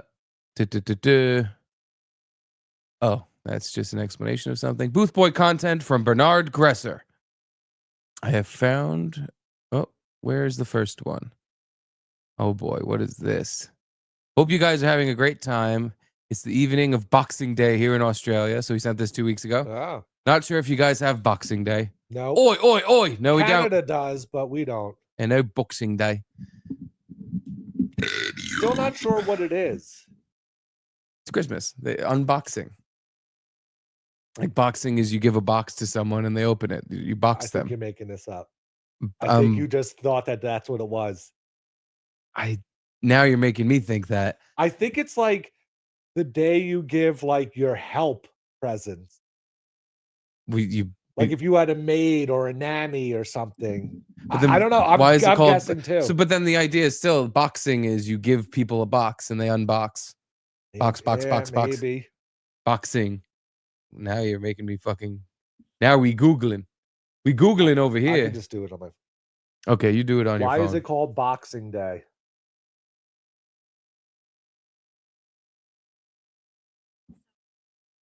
The practice of giving boxes.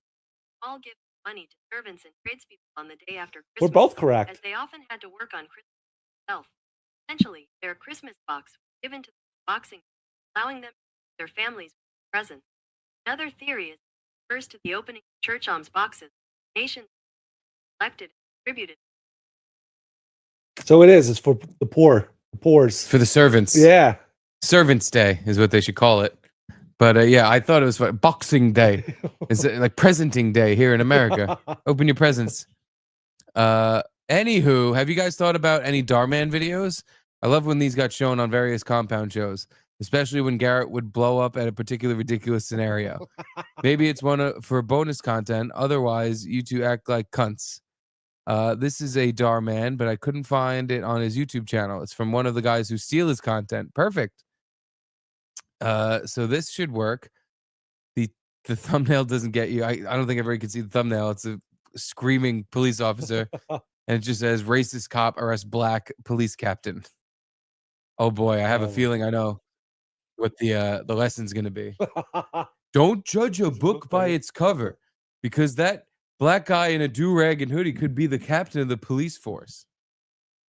Except he does not have that. Now, what channel posted it? Oh, I thought Generation Hope. Oh, we've done one from Generation Hope. This is a more risque Dar Man. Yes. Where like I feel like I don't know if it was with Pat Dixon or Crip Daddy, but yeah, like tried to play one of these, and it has to be a parody of Dar Man, because this was Generation Hope was like the one where the woman saw Hispanic kids playing basketball, and she took out a whip and started whipping them. Yeah, it was like so over the top. It was like this has to insane, be a joke. Ridiculous. Yeah. So I think this is but let's see. Yeah. Let's check it out. For possession of narcotics. What? Narcotics? What are you talking about? I don't have any of that stuff. Oh no. Yeah, at least. What do you call these? Well, that's not mine. You planted that. In Dar Man, the people doing the shitty things, it's like NPC behavior. It's very plain and very like, don't let that black boy in the house. You don't know where his family is. It's not like just blatant crimes being committed. Fucking dirty cop planting drugs on someone. Like so Generation Hope, way over the top. Yours. Why do they have your fingerprints all over them? My fingerprints? My fingerprints aren't on those. Yes, they are. Hey, what are you doing? That's not right. From South Park. You're framing me. Did it really say that? Mm-hmm. You're going to pay for this. Did you just threaten an officer of the law? That's it. I've had it with you people. I can't breathe. What are you doing? Please. Sir, come on. Please let go of my dad. You're hurting him. Shut up, boy. Your dad is getting what he deserves, and you will too. Let go of my dad. You're going to kill him. Just a few more seconds, and it'll all be over. Let him go. What did you just say? You better stand down, rookie. I can't let you do this. It's not right. Why is he let wearing him go a wig? now. Or what? What are you gonna do? I'm gonna tell everyone what happened. I'm gonna tell them about you pulling them over for no reason. I'm gonna tell them about the drugs you planted. I'm gonna tell them about you framing them. So, you ready for your first day at school? Not really. I'm nervous, Dad. What if nobody likes me? You have nothing to worry about, son. You're the funniest kid I know. Everyone's gonna. Yeah, this is like a comedy sketch. This isn't Dar Man. No. Dar Man is trying to teach a lesson in the most retarded. I don't know who watches this Yeah. way. This one, like Dar Man, makes me mad, but I get it. Like this is just like are they trying to be funny? Because they're not really funny, but they're not. No, they're 100% trying to be funny. The guy's name's Officer Barbrady. It's the South Park police character. Yeah. Like, it's definitely a parody of Dar Man. Like racist cop learns, and the racist cop literally is planting drugs and George Floyding the black guy. Like this is a joke. It's a good one, but like it's 11-minute video. If we sit here just watching someone's good parody video, that's I like the idea, Bernie, but that's just straight up. We're not doing a show. We're just watching someone else do a show, which we've been doing a lot of lately. Booth Boy content, some old timey inventions I thought were funny. Oh, perfect. The theme of today's show is Yeah. inventions. I'm all for this. Let's see, what do we got? Some technologies developed between 1927 and 1974. The car catcher to prevent running over people, 1939 to 1942. The driver had to do was press a button. Oh, wait. Voila. Oh my God. To prevent running over people.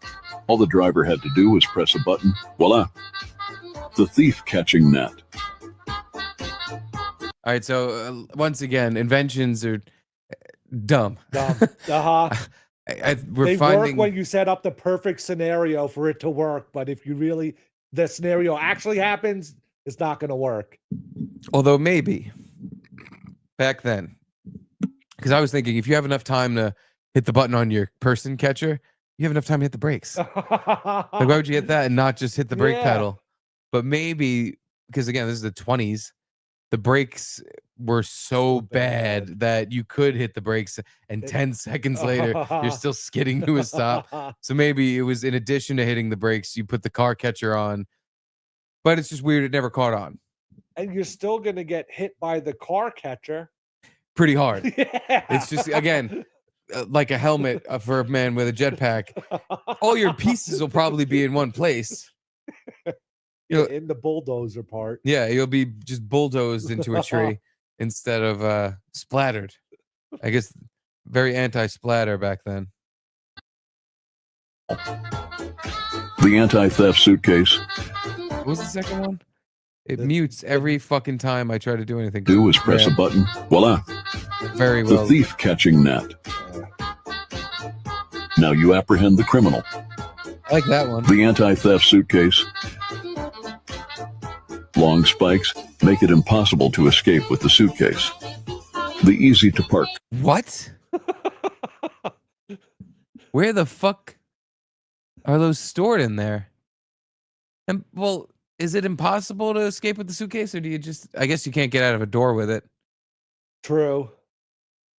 All right. But I mean, why isn't that one more like? Why isn't that being used to this day? Because you can't fit anything in the briefcase because there's 3 long telescopic arms folded up in there. Jim Stansel Hotline, stuck doing gay shit at the club. Not gonna be able to make it. Rain check. Disappointing once again. Disappointed. But yeah, I guess you're right. There's probably not much space for your stuff if you have 3 very long telescoping arms coming out of your suitcase. You can put a few papers in there that I guess if somebody will want to steal, you'd be like, all right. I mean, that yeah, and then I don't need to protect it. Suitcase. Unless it's the nuclear codes that the Secret Service carries around with them. Yes, they should have that for the nuclear codes. Other than that, I guess you're right. It's kind of a dumb idea. The fucking sound on this Instagram is retarded. I know. It auto mutes when you press play. Why? Even a dummy could use this. the self-wiping goggles, Just like a the Giro boat. What boat? Giro? Oh, it flies. Better than water skiing, the caravan that doubles as a boat. I'm honestly surprised some of these I don't see Yeah. as like a more I can see developed. someone using that. Yeah. Like a houseboat kind of thing. It's literally, yeah, it's a house. I guess it's just it doesn't work. Like it eventually just falls apart and fills with water. Uh-huh. Like if the tide rises, maybe it doesn't keep up well. Like I don't Or know. if there's strong wind, it just tips over. Yeah, there's probably good reasons why these things. Like this flying boat looks pretty cool, but I imagine there's probably a lot of people dying. How do you land that thing? Yeah, just I see that guy going straight into those trees. But still, I like it. Cool idea. Better than water skiing, the caravan that doubles as a boat. The caravan had a boat engine and a rudder in order to be able to navigate. Imagine traveling land and sea in the comfort of your own home. Imagine. You can bring a little shitty projector screen with you, and then on the ocean you could just start watching shit TV. Perfect. Yeah. The future. Woo! Yeah, we're here at the future. None of those things are here though. I guess they didn't stand the test of shit time. Those were pretty shit. Yeah, that one was that cool. I The flying boat looked like something out of a video game. I want to say like the thief catching net is still. I've kind of seen other iterations of that, but never seen it in action. You never heard of a thief getting caught using it, but I've seen. No, because the thief would have to have no weapon on him. Because imagine you shoot them with a net and they're just like, boom, you're dead. I shot you with my thief catching gun. But I also like the net looks so loose, it probably deters you for 5 seconds, and you're just like, "Get this shit off of me!" Yeah, and you just rip it off, or you run with the net on you. Maybe you trip, but I don't think that is a very good invention. N. Harold, our next Boof boy. What is this? Sent us 3 videos. And Harold trying to keep us busy. And Harold, by the way, one of our newest board members. Nice. He will be on the board come this time next month, at the very least. This thing has its own social security number. Okay. What is this thing?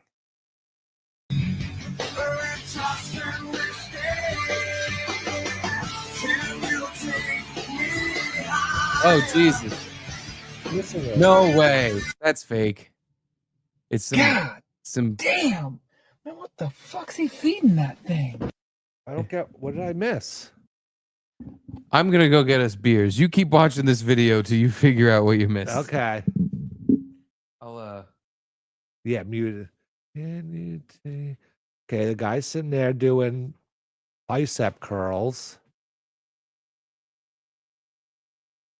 Does he have? What am I missing? What the fuck? Does he have like a growth on him? Is there something in the background? Stop that. That's not fair. He has to figure it out on his own.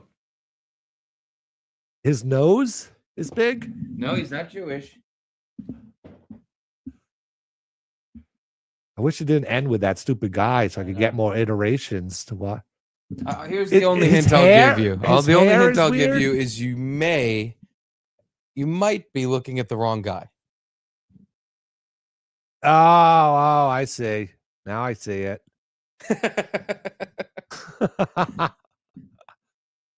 Jesus. But like that can't even be real. Like, because No, why is this guy is all set recording? up. Yeah. Like this with the guy in the background perfectly waving his 15-foot limp dick around. Like that doesn't even make it. If your dick's that big limp, it's because you have some problem. You can understand having a fucking pole in your pants when you're fucking ready to go. But if it is that long when you're fucking limp, like doesn't even fitness. Look at how long his shorts are. Yeah. Those are pants. His shorts are pants because his cock hits his ankle. He's got capri pants on. Yeah. Yeah, that's insane. That don't make no sense.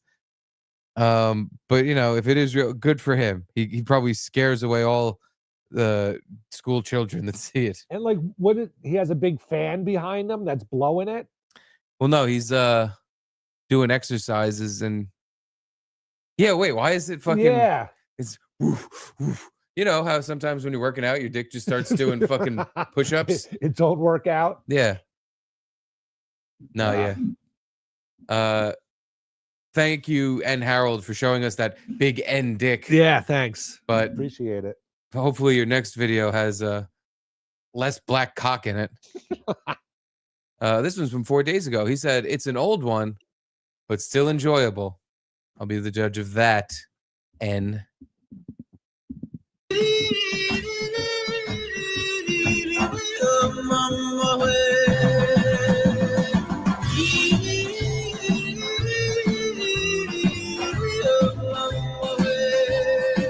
What is that?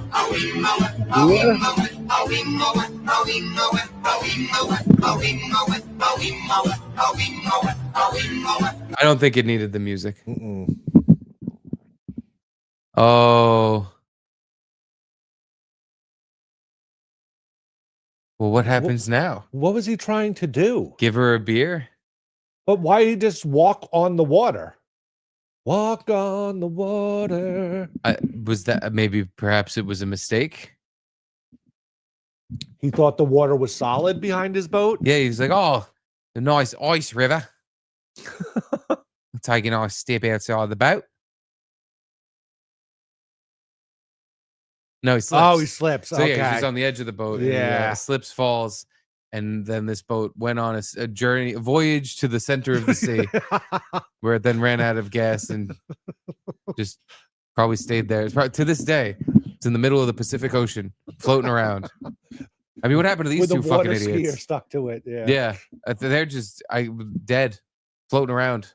At least I could see land. Maybe you could swim there. It looked far away. What's the? You ever seen that movie where it's the two people that fall into the ocean and the I know what you're talking open about. water? Open water. Yeah, I did. This not is the see beginning it, of the movie Open Water. Uh-huh. Decades. I've never seen that before, though. I'm saying it's an oldie but goodie. Yeah. It's new to me. And then N. Harold's third video. Hey, you fucktards, if you do the Fantasy Football League, week 18. Oh, well, sorry, N. Harold. Ignore that last message. Gibbs would have ended up fucking me anyway. Enjoy this football clip. All right. Let's enjoy a football clip. Enjoying it. I love enjoying football. Status of oh boy. Oh, yeah. Again, with the Oh, penalty, the ball was spotted at the 50, and he's still From going this to year? boot it out of bounds. They're going to I think it happened last week. great field Didn't position at the 40 Commanders play the Cowboys? Yeah. Wow, she got nailed. Yeah. Cameraman tried to deflect it. Hopefully, all right, pal. Okay, we saw KP in the shot there, too. Trying to maneuver. My head! Ow! I hurt my head. Ouch, those K balls are no joke. I told you. Hopefully we didn't hit her nose. Seriously. I've never been hit in the head with a football so hard I went down. No. Oh, he deflected it a little too. Yeah, so it should have softened the blow. She got fucking. Well, at least she's a good sport about it. I mean, what's she gonna do? Fucking fight the punter? Cry. Try to get She's kinda attention crying. from it. She's getting attention from it. She doesn't need to cry. Yeah. She's the most popular girl on the sideline right now. But yeah, no, she should. She should go up to the coach of the fucking Commanders or whatever. Be like, hey, your player hit me with a ball. Come on. What are you guys doing? Jerk. I hate you. But yeah, it's very funny watching a cowboy cheerleader get fucking railed out by something that's not a big fucking black cock from that last video. I remember playing schoolyard football with the boys way back in the day, high school, and fat kid named Jimmy, redheaded fat kid. He runs out to catch a pass. He's finally, like, obviously he never gets the ball. The quarterback, I don't remember who was throwing, but throws a 90-mile-an-hour pass right to him. Goes right between his hands. and he's in the end zone too. So like, would have been a perfect touchdown catch. Right between his hands, hits him square in the face so hard that it made that fucking doof noise. Nosebleed? No nosebleed. It hit him like right above the nose, like just square here. But it hit him so hard that he was just like, oh, like he really hurt. Like his eyes were tearing up. And the game was basically over because we all couldn't stop laughing for like 10 minutes because he's so fat. And he was like, this was the one moment in the game that he was going to get to make a play. And the ball, literally, it was like a bullet through his hands and just hit him square in the face so hard. I was on the floor, like, laughing. Everyone was crying. Like, no one could play. I don't know. For some reason, that reminded me of that. That was the other time in my life I've seen someone get hit with a football so fucking hard that they like went down. Like he didn't fall on the floor, but he was like bent over, like put hand on the ground, like and he's just so fat that it was just so goddamn funny. Well, those tip of the football is kind of hard. Like she got hit with just the ball, which is was going fast. I want to say he like. Because I remember it looked like it was a fucking like green Jets football too, which made it even funnier. It was like made of that rubbery material. Okay, yeah. But it was like a full size football, so it was like hard. Like okay. it hurt like a motherfucker. Because again, the guy who threw it threw 90 miles an hour at his fucking face. But it just made that fucking loud thud off his head and clearly hurt. But yeah, it was just so much funnier that it, like the angle it hit him at, it looked like the football was flat on his face at one point because like the tip hit him here and the rest of the football just hit just square in the face. And yeah, he just went, he was like, oh fuck you guys. He got all mad, like fuck you fucking assholes, I fucking hurt. And we're all just like, yeah, we know, that's why it's so funny. Clearly it hurt, you got nailed. Was he good at tackling people, or was he just too fat? No, he was an offensive lineman. Oh, I think his position before he went out for a pass was O-line. Wait, in a pickup game, you had offensive linemen? We were playing tackle football in the park, and yes, there was like enough. 11 on 11. No, it was like a 6-on-6, 7-on-7, something like that. But yeah, there wasn't a full line. It was like one or two guys on the line, and then one or two guys trying to tackle the quarterback. Yeah, okay. But it made it more fun that way. Like the quarterback didn't just get to sit there.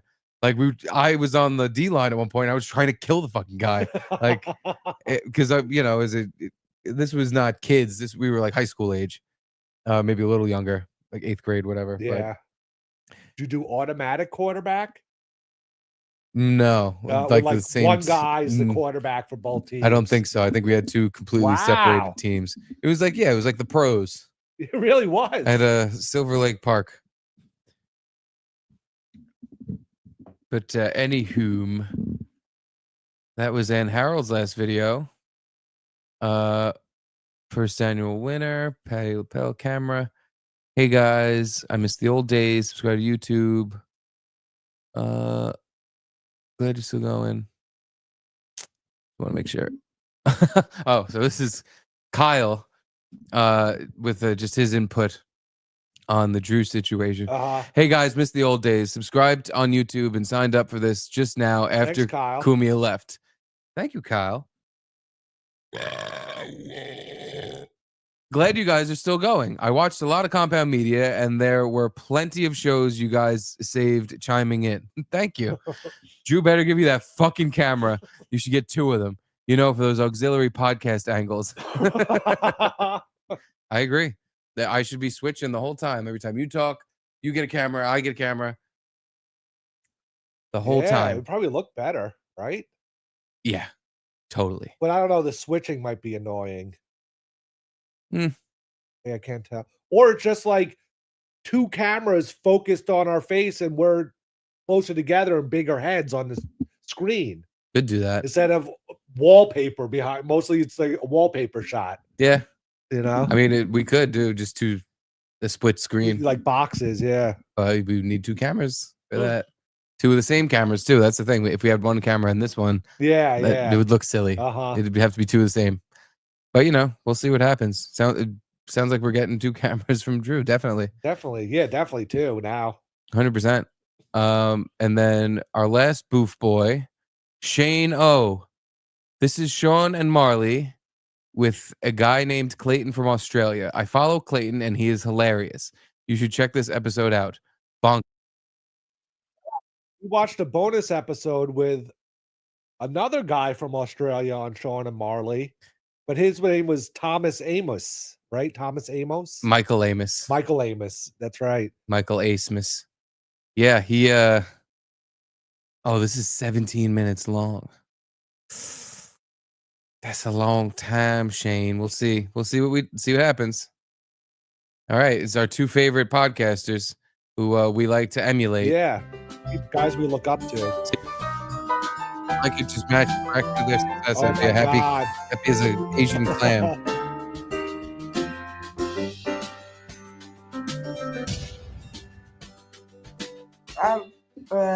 Sorry, I'm very tired. Thank you, Nishan.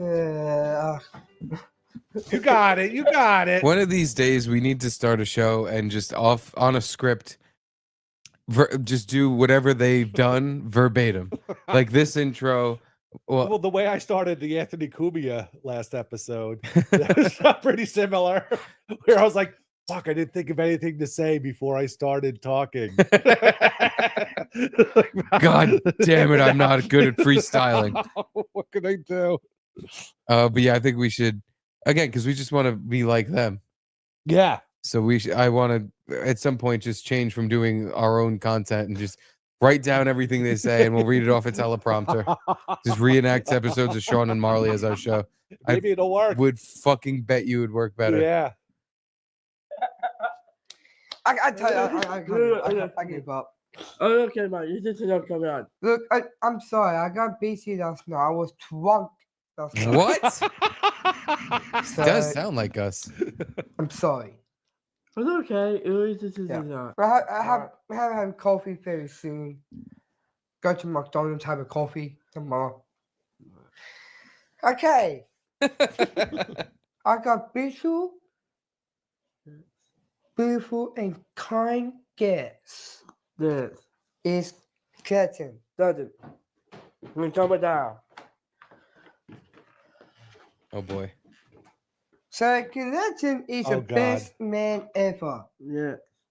He definitely fits in with He the has crew. chicken burger. Chicken burger. Yeah. Yeah. Yeah.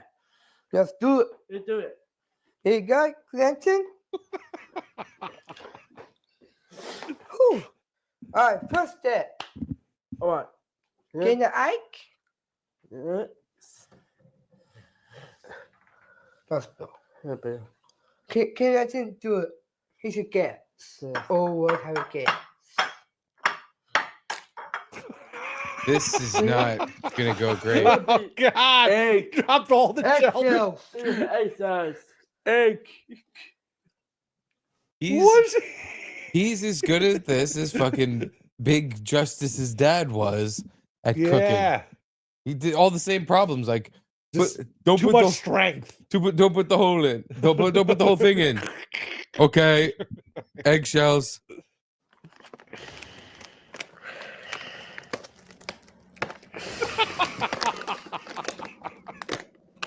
It's not. Scissors. Scissors. Scissors. Yeah, I can get some scissors.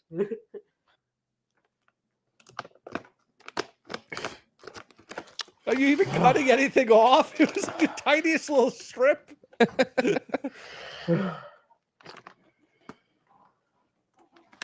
That's what their You're show. not even cutting through the sealed part. That's what their show needs. Not that it needs anything, but what it could use is someone who seems completely unaware that they're mentally impaired and just yelling at them.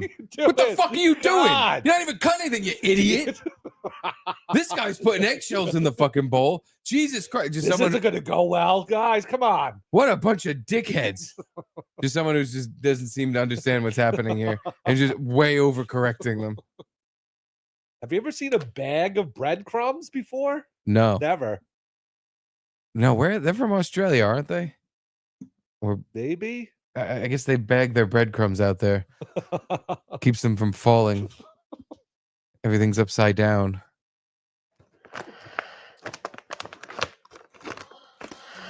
It's very annoying. Pull.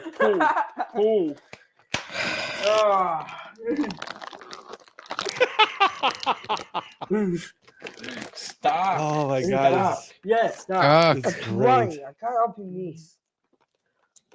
let Clayton try. He's a big, strong lad. He Got just it. hey, got got it. it. Never mind. Got it. All right. All right. This plate? I guess panko breadcrumbs. Those could come in a bag. I've seen panko in a I bag. guess, yeah. Too much. Okay. No. Enough. Thanks, Jim. Yuck. Oh, Molly. No, this hot. Can I come in? The fuck? What? The blue one? The blue one? Thanks, sir. Toys. Oh, toy. Yep, it's toys.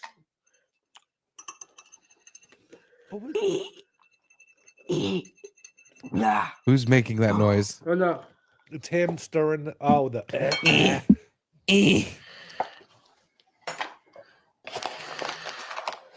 Donut. Donut. Is he calling him a fucking donut? First step. Okay. Now here is where I have a fucking issue. Okay. Have you ever heard of Merrill Howard Kalin? No. Yes, you have. He's the guy that goes, I make the chicken. I make the You've no? I've definitely showed you Merrill Howard Kalin. Hold Really? on. Hold the fuck on. Merrill Howard Kalin. He, by the way, is the original special fellow who Cooks. had a cooking show. And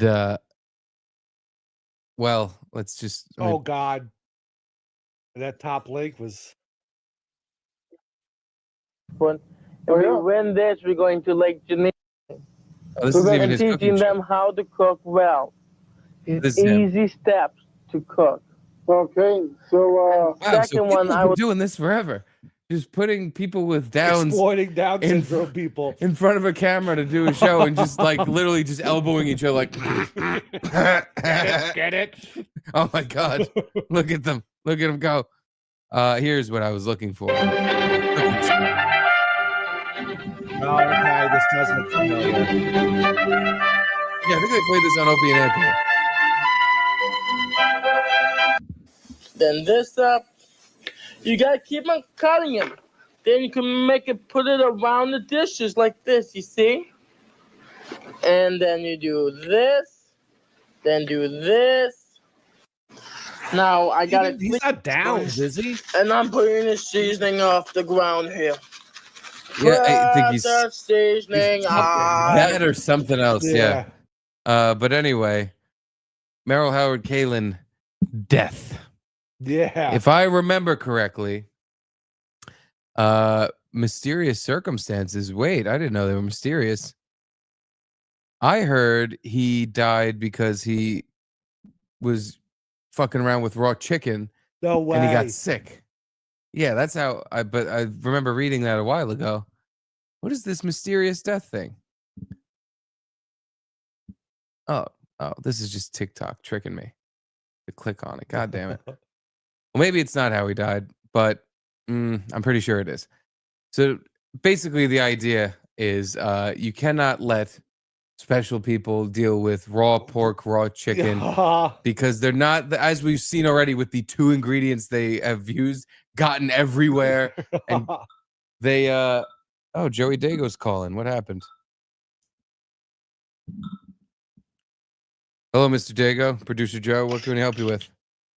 How are you, fellas? I just want to let you know there was a big super chat on board, and I didn't want it to go to the wayside. Oh, thank you. Thank Joey. you. I was just in the middle of watching retards cook. Well, yeah, I was watching some tards. I didn't see this at all. Yeah, Thank see, you, Joey. This is why we got to get a better way of communicating. This is seems all perfect. right. I mean, Yeah. yeah, you called and I picked up. Well, I don't want to interrupt the show. Please interrupt. Joey, I don't know if you know this, but you interrupted me pontificating on how a retard died. The interruption was very, very wanted, warranted, and needed. Well, what's worse is now I don't know what happened. Well, he was cutting up a lot of chicken. Got it everywhere, apparently. He got sick, salmonella, he died. Really? That's what I heard. That was word on That's the story street. we're sticking with. That's Yeah. the one I'm half making up at this point. Actually happened to somebody? To a special needs person, yes, who was very good at cooking. Epic. Yeah. He was gonna be the next Emeril Lagasse. And fortunately he's now deader than shit. Oh, and I meant to tell you before Charlie was in the chat. Crazy Charlie. Crazy Charlie? God. My son? Yeah. No, No, the other Gino's crazy Charlie. Oh. What did he want? He wanted the call-in number. We don't do the call-in number anymore. You want to turn it on for the 100th? I can turn it on. Turn it on for the 100th episode. Right after we're done with this special... Actually, I guess we're done with the special video. Yeah. Yeah, he died. I'm backwards. We're at episode 001. Oh, yeah. My hat's backwards. Hey, Mel, Howard Caden. Shane, we'll probably watch the rest of that video at some other point. The only problem with it is, again, I would have just sat here and watched that. Sean and Marley are great content creators. There's not even much to say other than just, wow, look at them go. Look at them go. But yeah, I'm very worried about, we're going to leave that a cliffhanger for now because I am worried about what's going to happen with them and that raw chicken. It's kind of worrying. But yeah, Garrett's going to.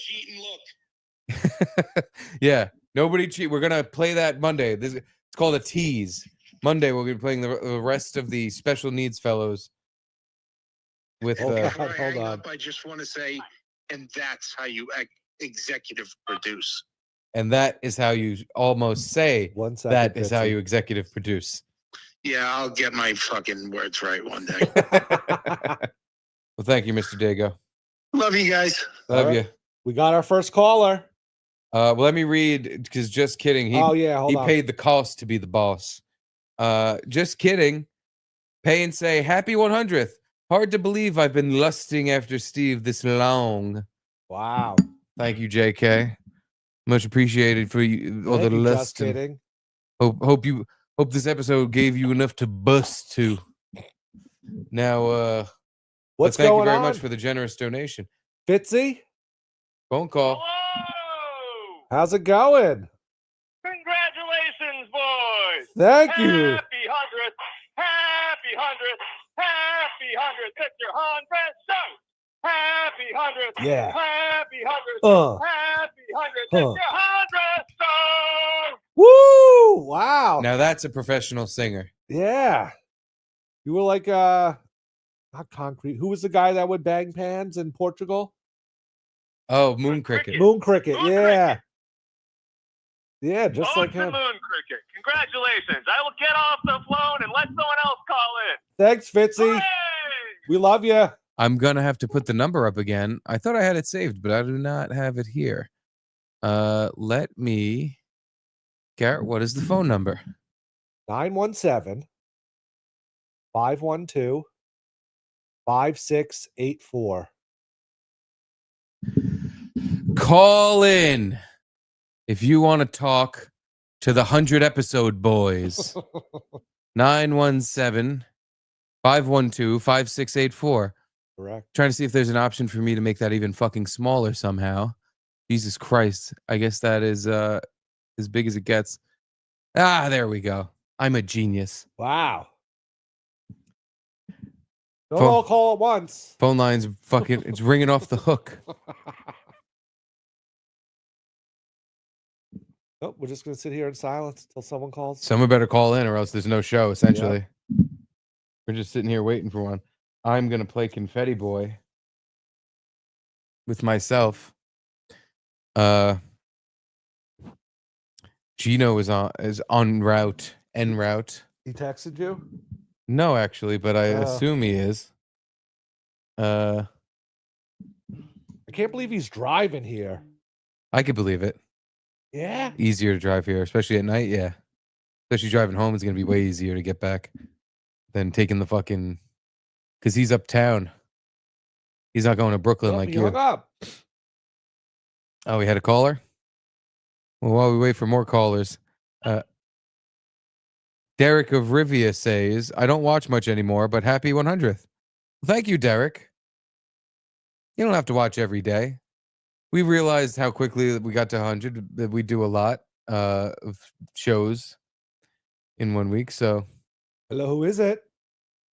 Hey, what's up, guys? My name's Sonny. What's up, Hey, Sonny? I'm sorry for you guys sitting there on the couch with no.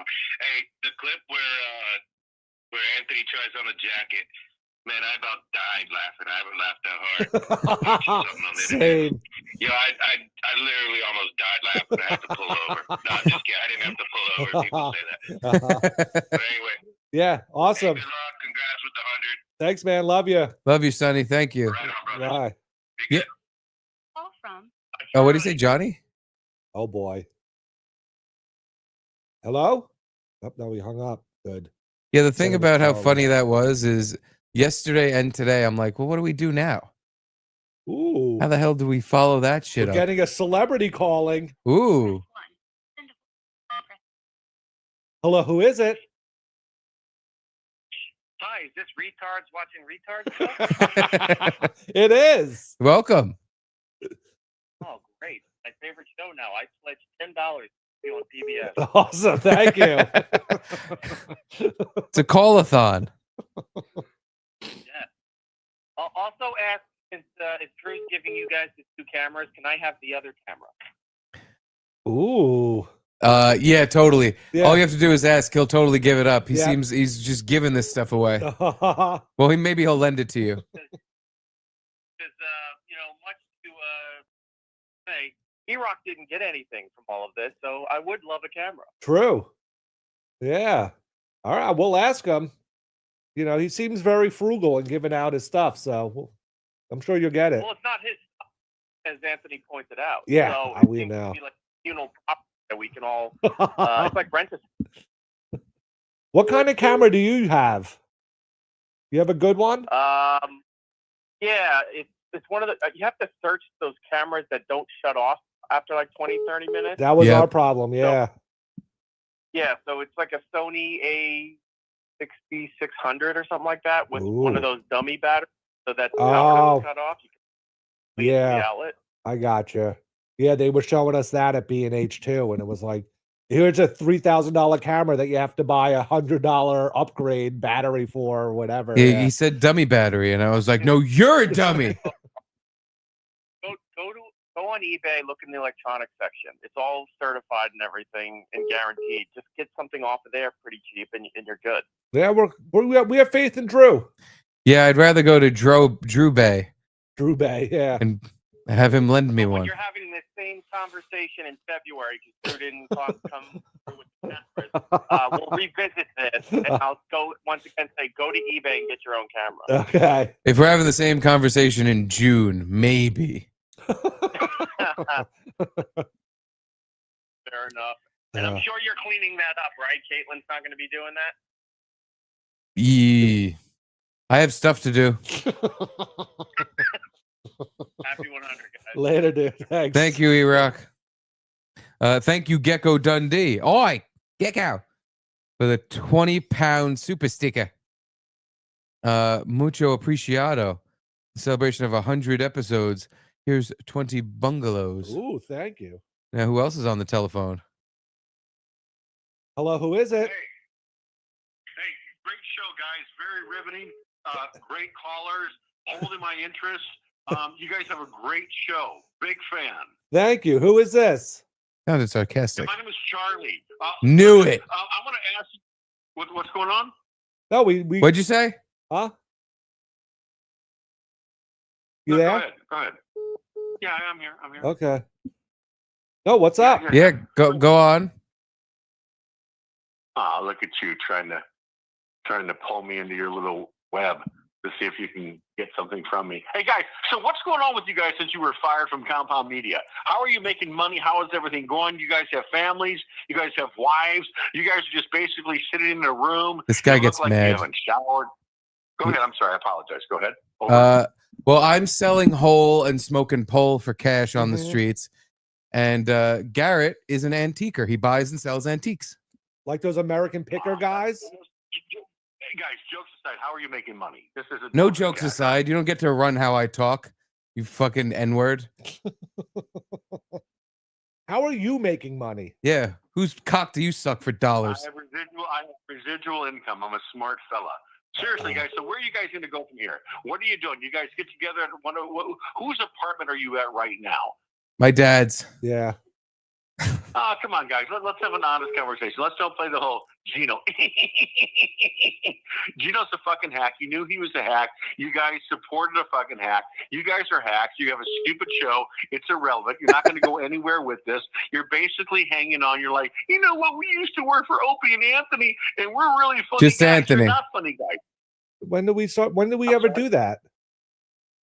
Well, no. I mean, you guys were the servants of Opie and Anthony, right? You're servants. Why can you never be honest about what you do? Is it because you're a Yeah. jealous loser? Dude, you know what? I think your audience that's currently listening, that the 13 people, they can decipher and they can say, you know what? There's something about this Charlie guy that's calling in. He may be. You prick, he may wish be a you dick. wish that's what's happening. I remember you used to call in on Compound and you used to say, I'm a comedy writer. I worked on all these shows. I'm a comedian. I'm all this. But you've never proved that you've done anything except lie. But why do I have to prove anything to you? Can't you just? Because your opinion means nothing. You're a non-person. You're a piece of shit. You should shut your fucking mouth and blow your head off. Maybe that last part was a little harsh. But what are you guys doing Charlie, with the show? Where are we you got going with fired 6 months ago. You're still watching our show. I know. We keep seeing you in the chat. Then how'd you know to call in the second we turned our phone on? The second we put the number on the screen, you called in, you fucking retard. But you don't watch. You're getting from my call. All of your callers are absolutely retarded. You're getting. No, that was Sean and Marley. We've had 3 callers in the past 6 months. They're horrible. No one is going to remember those callers. No one. You guys, seriously, you can listen. This is what Ski Mask used to do. He used to call in a Brennan show and be like, that was a really good call, right? Am I famous Oh. yet? So this is his, like, I'm better than them because I was mean on the phone. Anyone. I'm not better than. Oh, now he's humble. You're not better too. than Gino Bisconti? Yeah, hold on. Hold up, Mr. Humble. No, yeah. I'm actually. I know for a fact that I'm better. You know what? See, you're funny. Can I say, you guys, Garrett? Can I be honest with you guys? Listen, I'm being an asshole. I actually like you. I know. I do like you. Thank you, Charlie.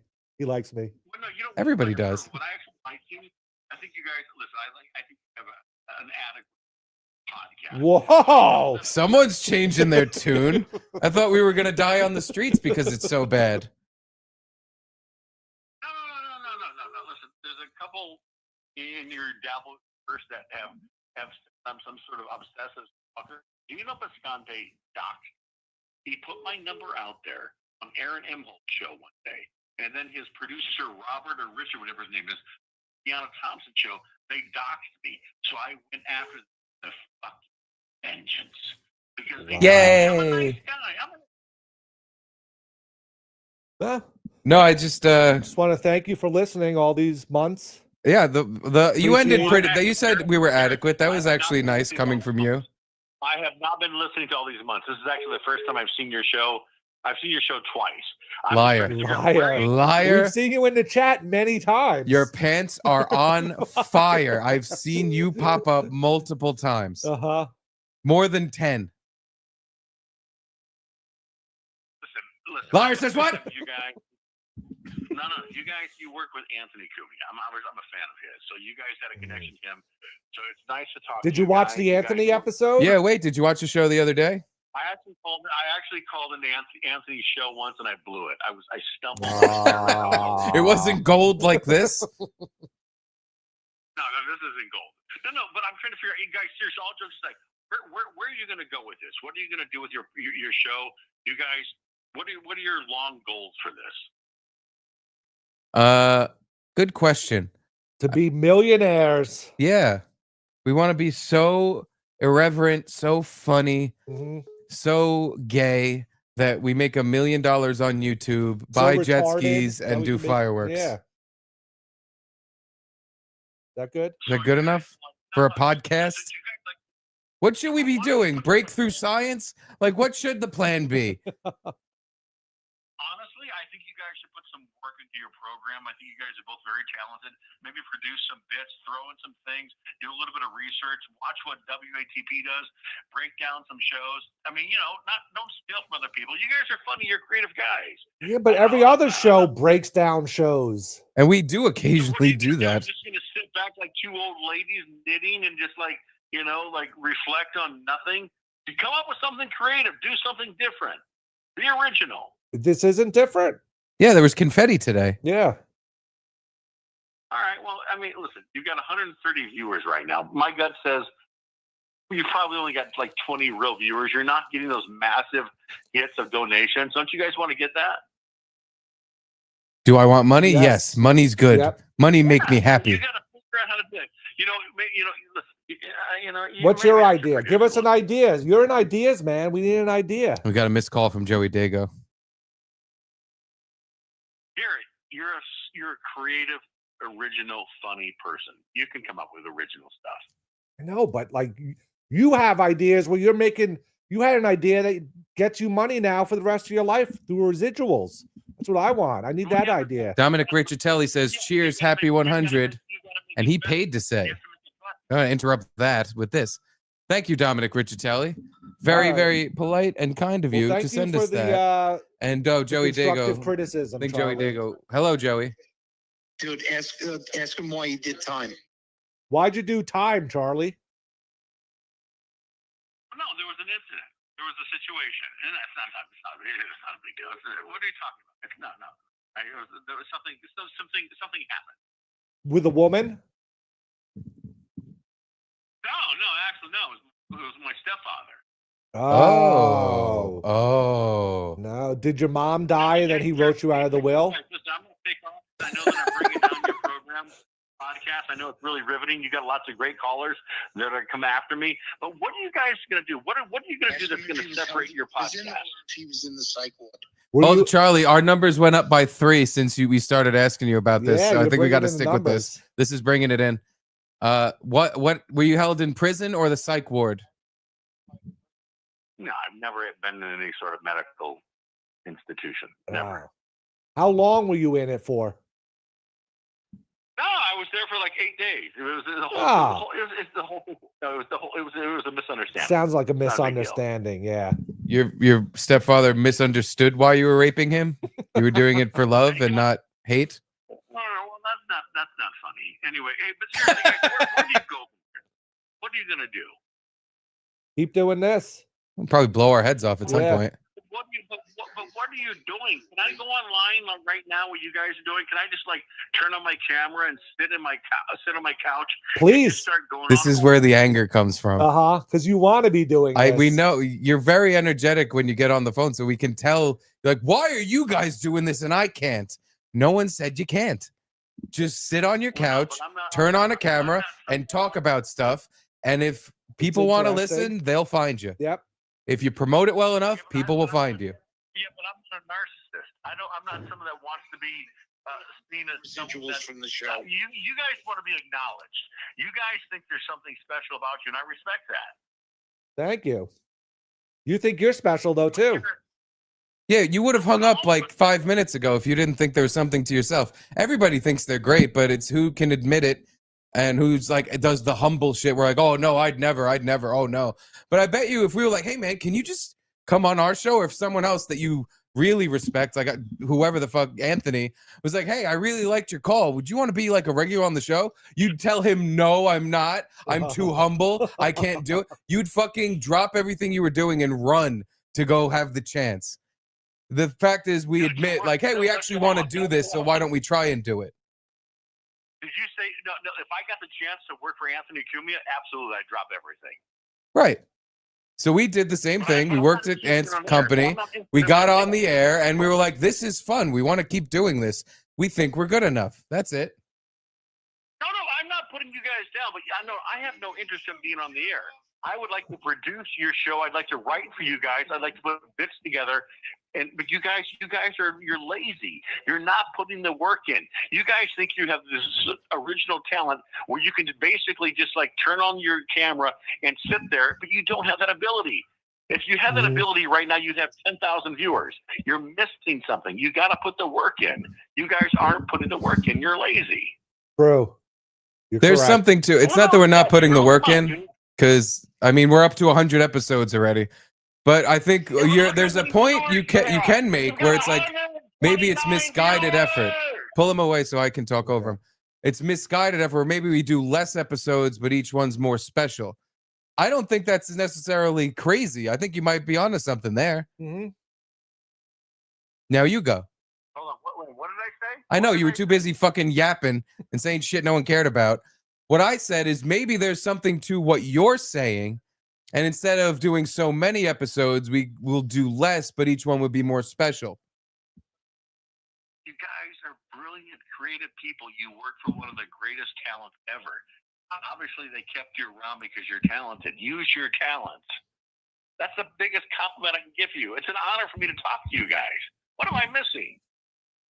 Nothing. Your tone. Yeah, you do come off as angry. Yeah. And like you have a problem. I apologize. Garrett, I'm a fan of yours. It's great to talk to you. Steve, it's very nice to talk to you. You guys are talented people. Thank Figure you, Charlie. it out, man. You guys are brilliant. Figure it out, man. There's nothing I can get from you guys. But you work for one of the geniuses ever in radio. Well, right. We're happy you're rooting for us. I am rooting for you. I'm not. Listen, dude. I hate everybody on. I fucking hate I fucking hate Gino Bisconti. I hate that fucking hack. Unfunny. I was watching that whole thing with Kevin Brennan, the money that he was getting. I remember once I called into his show and he goes, "Charlie, you've got nothing going on in your life. I make 10 figures a month." I'm like, thinking, is Anthony Trivia actually paying this guy over $10,000 a month? What am I missing? Who was he paying 10 grand? Gino. Oh. No, I'm sorry. He said he was making 6 figures a month. So isn't 6 figures at least 10 grand? Am I wrong? I'm not good at math. That's 5 figures. But damn, Joey, that's 2 in a row. You can't say a sentence today. Debts are out of control. Well, anyway, Charlie, I think we got to get to our next caller, but thank you for your input. Yeah. If nothing else, you do bring an entertaining element with your anger. Have a good day, guys. Love you. Love you. Well, I don't know about love, but take care. I love you. I love you. Love you, Joey. Hey. I'll give him that. He's like I guess an internet troll, but that's not even really it. It's just this anger that you're like, what the fuck's your deal? What are you mad at us for? Like, even if his point is that you guys suck, your show stinks, you're not successful. All right, what can we do for you? Stop watching. But no, his tone then shifted, and then he was happy with us. And I know he's just insane. We're brilliant, and we should be doing better. But thank you for Charlie. Hello, who is it? Hi, this is Tommy Goldie. You guys are doing a great show, but can I say one thing? Oh, boy. If you're going to have people like Charlie around, you got to have Stevie Lou for security. Well, we're not having Charlie here. Gay Bitches, by the way, gave us $100 and said, "Hi, Charlie." Thank you, Gabe. That is extremely generous. Later, $100 for 100 episodes. Thank you very much, Gay Bitches. Thank you, Gabe. Hi, Charlie. You probably wanted that up when Charlie was on the phone, but I'm gonna pretend that's for my son. Hi, Charlie. Unfortunate that Caitlin literally walked into the hallway and was like, "Why do they have the same name?" I know, unfortunate. But we everything ended with Charlie fairly well. Seemed like we're all on. He really hates Gino. God. But he's right. We're bums. He's right.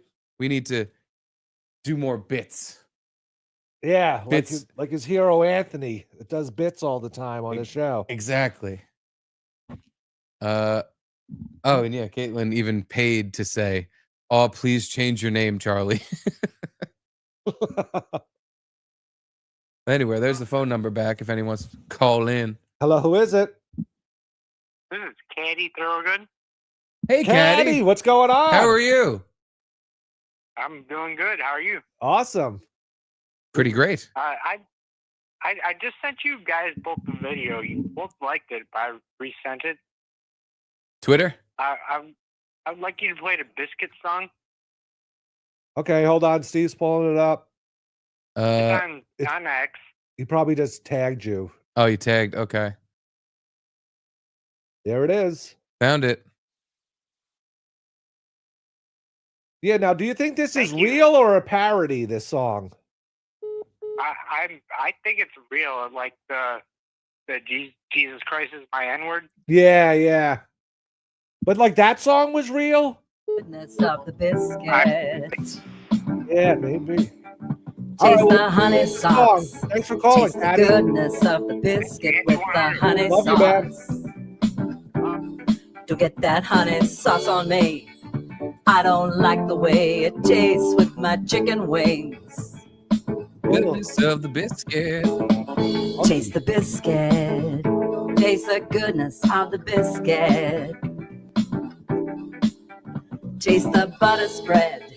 Taste the goodness of the biscuit with the butter spread. To get your butter spread all on me. I don't like the way it mixes with my mac and cheese. It's obviously a real song. They were trying to hit the top 100 Billboard charts because that is beautiful music. Yeah, it's funky. You Taste know? the good. Like, that's going to be stuck in my head. Taste the goodness of the biscuit. What's up, E-Rock? If Gino was making 6 figures a month, I would have burnt Compound down with all of us in it like currently burning. Yeah, that seems extravagant. Yeah. Yeah. And also really depressing to think if that was true. Right, I know.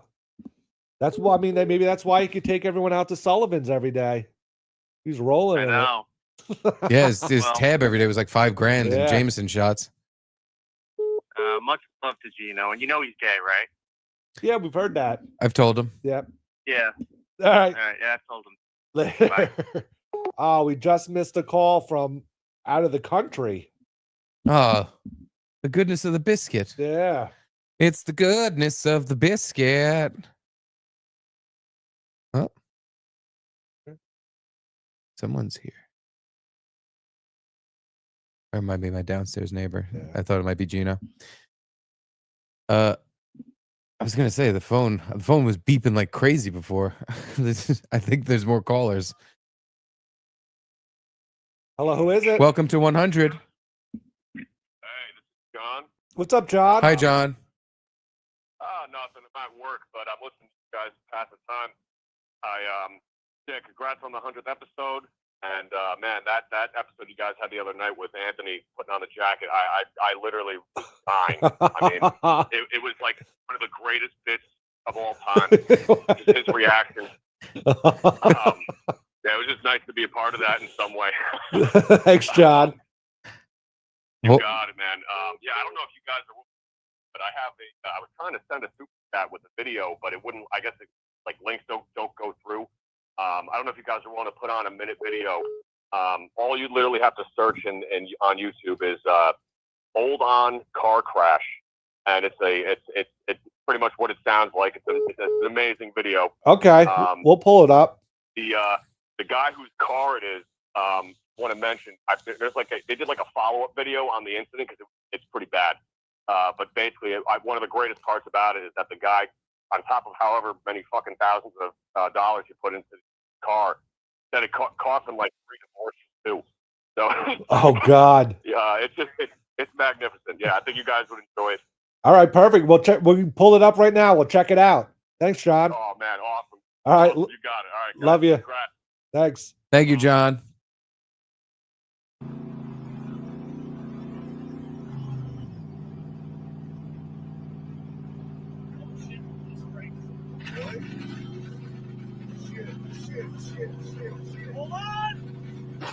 Oh my God.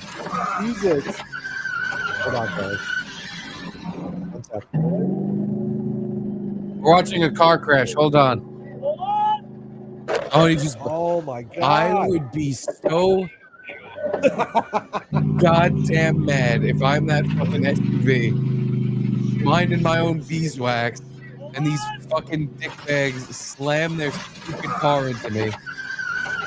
Because they obviously my like God. repaired it and like they probably built it themselves.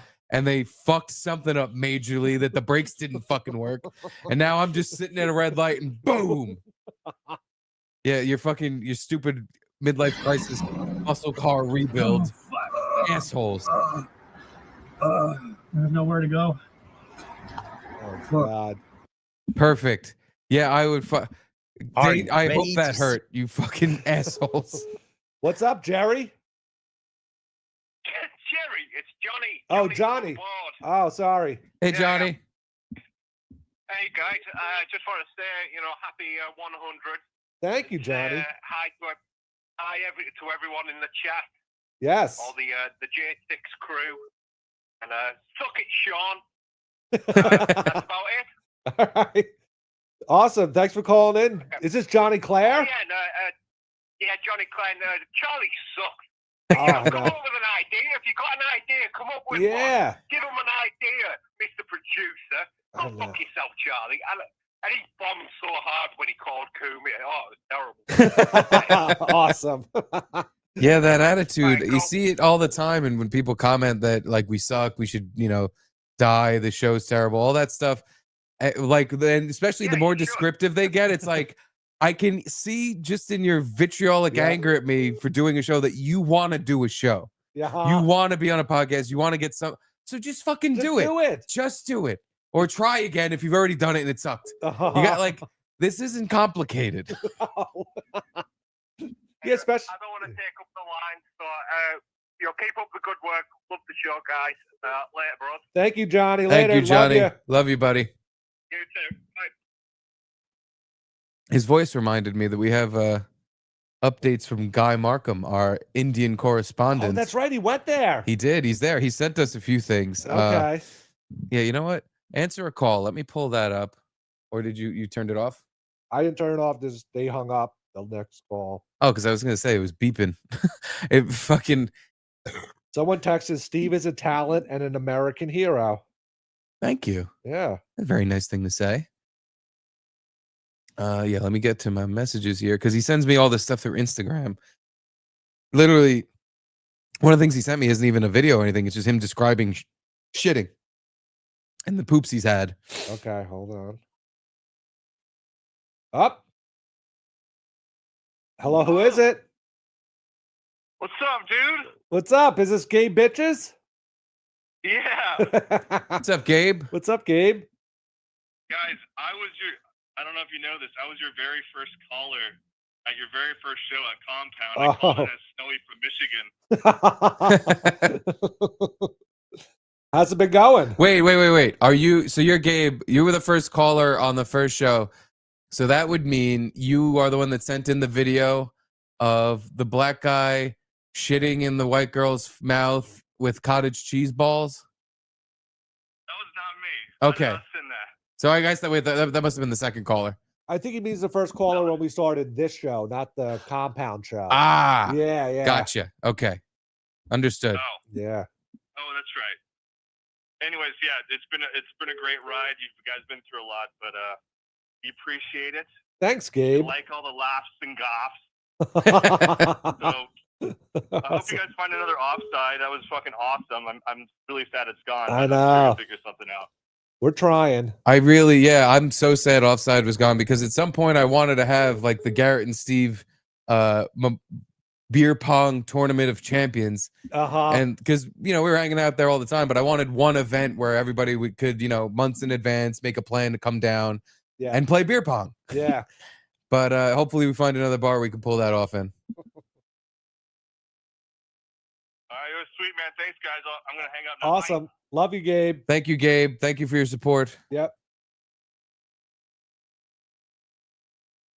All right. Up. I was going to say, I keep hearing the beeping. It's like I wish it didn't do that. It's like anxiety inducing. I feel like they hear it and they try to rush off the phone. Hello, who is it? Hey, it's Curtis John. What's up, KJ? Hey, what's up, pal? Hey, today's my birthday, and also 32 years ago, I stuck my dick in a coworker's ear. Happy birthday. Happy birthday, Curtis John. Did your coworker enjoy it, or was it like a sexual assault? It was a sexual assault. He left, went overnight. Attaboy, that's what I like to hear. You can't get away with that shit no more. No. No. Maybe the ear. But All right, boys. All right. Y'all have a good one. Later, buddy. Love you. Thank you, Curtis. Bye. Love you too. Love you.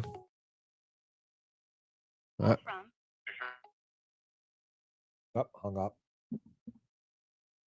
Well, all right. In that case, let's pull up Guy's video because he said, of course, why would it work? Why would it work? Hello, who is it? Yo, dude. What's up? Boy, that Charlie does not like me. No. He really, really doesn't. I'm starting to understand it. It's almost like, at any rate, I think I'm here. I'm outside, right? It's like a corner apartment, a lot of brick, very, very. What are you doxing him? Are you doxing me like you doxed Charlie? Yeah, I'm giving the first 4 descriptions of the wall of your apartment, and for Ray, that's doxing. All right. I'll come down and open the Gino. door. Yeah, buddy. Well, you should be able to hear me from my window. Oh, well, hold on. I'm in my car with the animal. Hold on. I just shit in a Wawa bag. Hold on. All right, yell now. I rolled down my window. Hey, Gino. Come to the door, though. All right. The door's open. It's 244 Smith Street, right? Smith.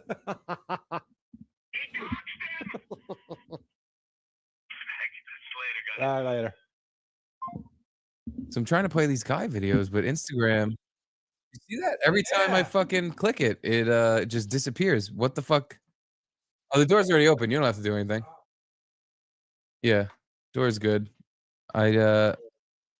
Why the fuck? Oh, this is bugging the shit out of me. Someone call in while I figure out Guy's videos because they're not working right. God damn it. Been holding on to these all week. Ugh. Hello. Welcome to Garrett and Steve's 100th episode.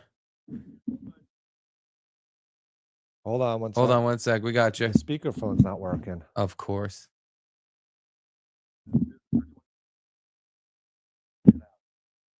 Hey, you were being nice before. What happened? Yeah.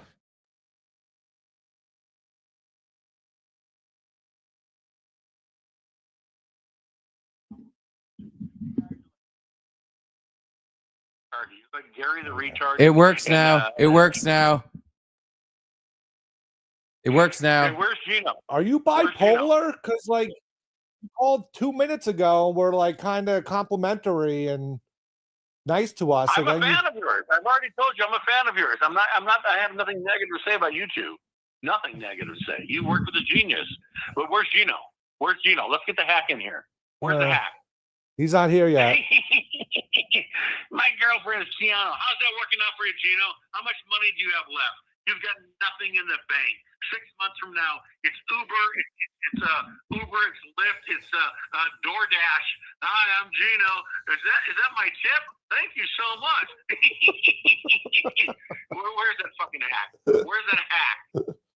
I don't know. We told him the door's open, but he hasn't come up yet. He's coming. Get him in here. Get him in. I hate this fucker. I fucking hate him. Why? Fucking untalented hack. Why don't you watch stuff you like then? I do. There's a couple shows that I like. What shows do you like?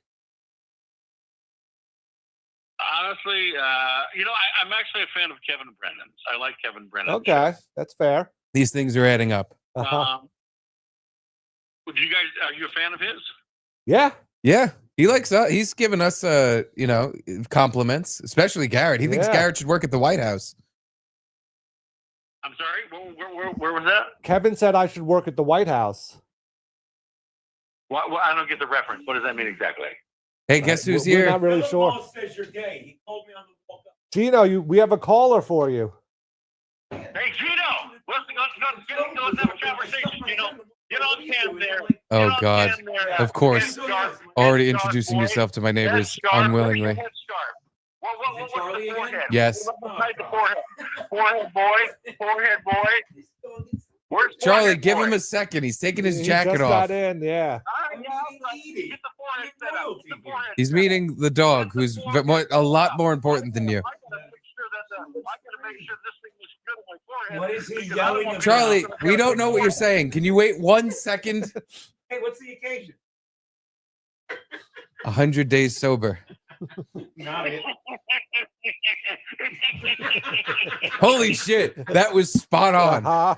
Dude, I thought he like literally recorded your laugh and played it back. That was perfect.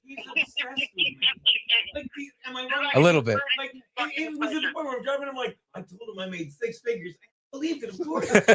Well, yeah, you were lying. It's 7. Yeah, it's 7 because I got Millionaire. Shut up, Gino. Gino, you're not in charge of this conversation, Gino. You're not in charge. What is he talking about? Hold on, Gene. Why don't we get you over here? I did the shut up. I forgot about that. Gene, come here. We want to welcome to my house. Thank you. Come on in. Have a seat. Papa squat. Oh, by the way, Charlie. Gabe says hi. He paid $100 to say hi, Charlie. Yeah. Hey, Gino, what were your wedding vows like? Here's those wedding vows were. Gino. Tell him about the speech. Too. You proud of me? Did I need to bring a mic? Nope. Hooray for Gino! Can I talk? Oh, that thing. It's there to hurt your back. No, but that's. So what's up, Charlie? What's Gino, up, you got Charlie? Gino. You tell By us. the way, Charlie, I don't know if you know this. Charlie doesn't have a number. He's another Ray DeVito. He's like, Gino doxed me. He had a dialer number that he used, and he cried like a bitch. Gino, relax. Gino, take a break. Take a break. Gino, relax. Gino, relax. Hey, Charlie, how you been? Charlie. Break this down for exactly how it happened. Charlie, he spilled a beer. Charlie, you okay, buddy? Charlie, does it bother you that me and Anthony hung out all the time and you were no one? Charlie, does anyone remember the time Charlie goes, and I quote Garrett, he goes, I'm the head writer of the Tukey Show. That's how fucking stupid he is. And now he doesn't realize, Charlie, guess who's in control now? No one can hear you, Charlie. Charlie, no one can hear you. Watch, Charlie, I own you. Charlie, did you say something? Yeah. You know not to talk, right, you little bitch? Nope, Charlie took you away. Charlie, when are you going to learn that I control you, that I own you? Charlie, watch this. Charlie, you want to talk? The second you talk, I'm going to pull the mic away. Do you know that? How helpless do you feel? He's talking to me now. Oh, hold on. Were you talking to Garrett? Yeah. Hey, I can hear you, Charlie. Go on. Garrett, let me talk. Garrett, take control. Hold on. Philip Moss wants to talk to you. What's up, Philip? You're on with Charlie. No, I don't want to be out with Charlie. Oh, all right. I got to let Charlie go. What's up, Philip? It's just you. Charlie's gay. Charlie's gay. I've taken control, Charlie. Hey, do you have your own microphone, or did you bring the camera? It's funny. I'm the jerk. I never wanted any of that Did stuff. you bring the camera? Philip, you're making me look like a mook, buddy. I'm kidding. Wait, Charlie? All right, Charlie. Everyone, I'm taking control. All right, hold on, Phil. We're having a productive conversation here. Charlie, we're go mending ahead. fences and building bridges between Charlie and We're Gino. fences and building midges. I'm trying to squeeze, but I'm talking in your cock right now. I'm fucking trying to say it as fast as I can. I'm sorry. I was gonna go get another microphone. There's one in my bag. Hey, Gino, Yeah, Phil. I have a question. Sure. Don't you think you deserve one of the cameras also?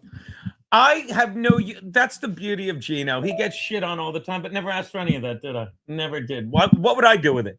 I would sell it to Drew. Well, why would you? You're making 6 figures a month. At least. Compound. Thank you. Oh, I like what you did there. Way to take control, Gabe. I think you deserve one camera. Drew maybe deserves one, and Garrett and Steve deserve one. It would be neat if we took one of each, but I would just let these guys have the camera, and if I ever needed something, I'd ask them to borrow it. They know what they're doing with the camera. It'd be like giving me a handgun. Well, don't they deserve two cameras then? I don't know. We'll check with Charlie. Yeah. Go ahead, Charlie. But I appreciate the sentiment, Phil. I'm going to let you go. Hey, one more question. Sure. Maybe Anthony should get involved again. Shut up. Later, buddy. Later. Okay, now everyone's off the phone. It's just you, Charlie. Go I ahead. took my microphone back. It's out of my cock. No, it's not. Every time I start to talk, he cuts me off, Garrett. You're either going to control your show and let me talk, or just hang up on me, buddy. All right, no, go ahead. You're on. Hey, Gino, why don't you talk about how much money you're not making now? Talk about all the money that Anthony Cumia. Where'd he go? Where'd he go? He can't sit still.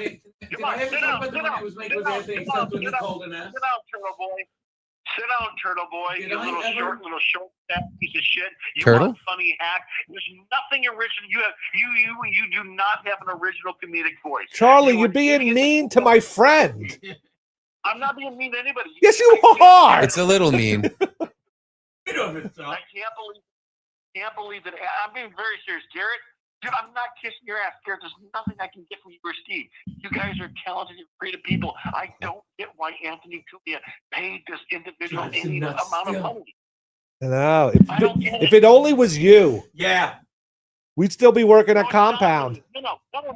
Trust me. Mr. Cumia is looking back at that stage of his life saying, you know what? I almost died. I had a heart attack. I paid this goofball lots and lots of money. Yeah. He probably paid out millions of dollars. This guy is not funny. He does not have a talent. He does not have an original voice. I'm an absolute idiot. I could do exactly what Gino fucking Bisconti did. I would do it for 80% less.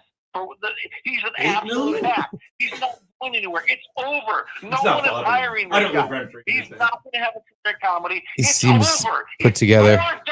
DoorDash. It's fucking DoorDash.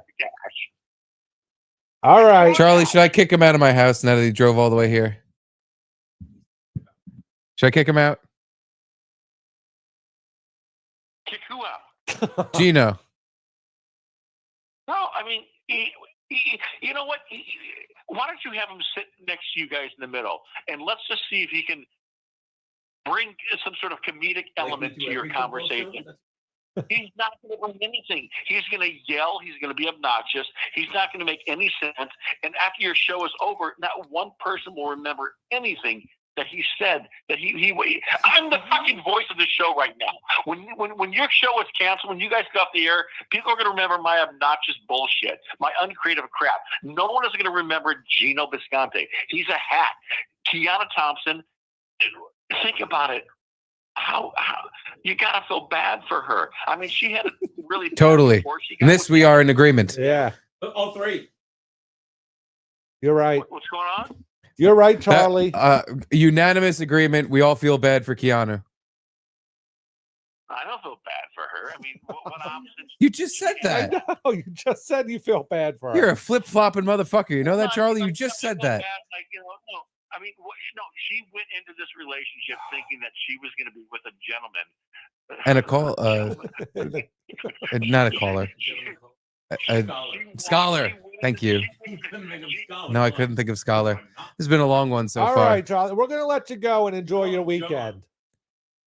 All right, you guys have a good day. Take care. Love you, buddy. Good hearing from you, bud. Remember when I'm screaming at me, and he's like, "We got this." And he was talking like Great idea turning the phones back on, Steve. I don't know about you, but I quite enjoyed that. I did. Even Charlie, I thought was funny. I like if we did that every day and Charlie called in every day, I'd be like, all right, this is fucking exhausting. But most of the callers were just, hey guys, love you. Curtis John talked about how he stuck his cock in someone's ear. That was fucking lovely. Scratch her. And yeah, you're just used to cats where they're so finicky and gay. Dogs like to be scratched. But yeah, that would be a lot all the time. I know, Edie. No, I don't know what that is. No, that's something she sat on. That's confetti. Yeah. Okay. Anywho. What is that for? Is that where you put the gas in? Is that where you fill her up? Here we go, fellas. The whistle, but I just. We got to get a football show going. Yeah, we got to end this. And we got to pick the college football games. I should pick that. Sure. I didn't ask you anything. But thank you all for watching our 100th episode, and especially thank you to our especially thank you to our board members. And we got to meet gay bitches. We got to meet gay bitches. We got to talk to a lot of our favorite people. Thank you again for calling in. Even Charlie, who that was a lot. That was a lot today. He's very mad. But he has a lot of thoughts. I'm the type of person where I don't not enjoy that. No. I do like when someone comes in a little hot. But again, it's good like once in a while. If that was all the time, I'd be like, dude, fuck off. Enough. Shut up. But anywho, thank you to all our board members. I don't know how Joey Dego knew. Joey Dego must know a lot about Joey him. Dago's connected. Yeah. Oh, yeah, that's true. Yeah, Joey Dego knew that he had been arrested. Yeah. And apparently only 8 days or something. Some incident with his stepfather. But it wasn't that he raped him. That's not funny. That's not funny. That's not funny. Don't say that. He pulled a Comedy Steve on. He literally did a Comedy Steve. Funny humor. That's not we don't make jokes like that. That is an incorrect kind of joke. But thank you, board members. This one is for you. And I know you're going to love the song because a 10-time Grammy Award-winning singer sang it. Charlie's not going to love it. He is not going to love it. Board, board, board, ba board. Board, board, board, ba board. Board, board, board, board, ba board. Caitlin, Mom Marino. Caitlin and Mom, Edie, Conti, Nick, G. Charlie, Chicago. Deadpool, Jeremy M. Stock, Marshall Beaufrey, Moose Pete Fitzy, Dominic Richatelli, Josh Wers, Mike Liggio, Mitchell, Chris Berg, Jimmy Z, Garnock, Gekgar Dundee, Daniel Mondi, Gay bitches, Connor, Beck, Jeff, Doc Jones, 73, Michael Malice, Curtis John, William Yoder, Brian Kate, Jeffrey the Giraffe, Stan Turner, 9X support, Matt Fugate, Asia S. Thompson, Old Youngie, Bob Panda, Patrice, Doogie, 7626, Justice for Garrett, J. Thomas, Larry F. Boob Turd, Angelo, Mark DeGracci, Cynthia Darcy,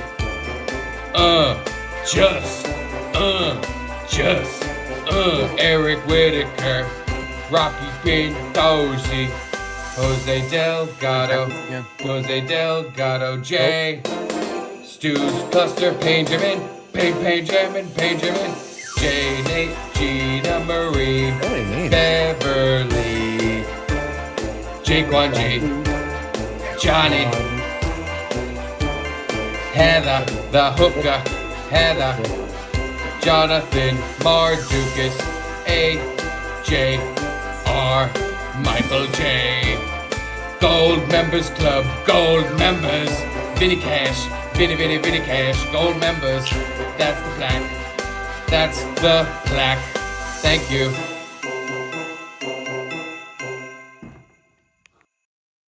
Wow. 100 episodes. Wow. That's the best song so far. Thank you all for watching. Woohoo! Hope you enjoyed today's. And if you didn't, we know you enjoyed Tuesday's show.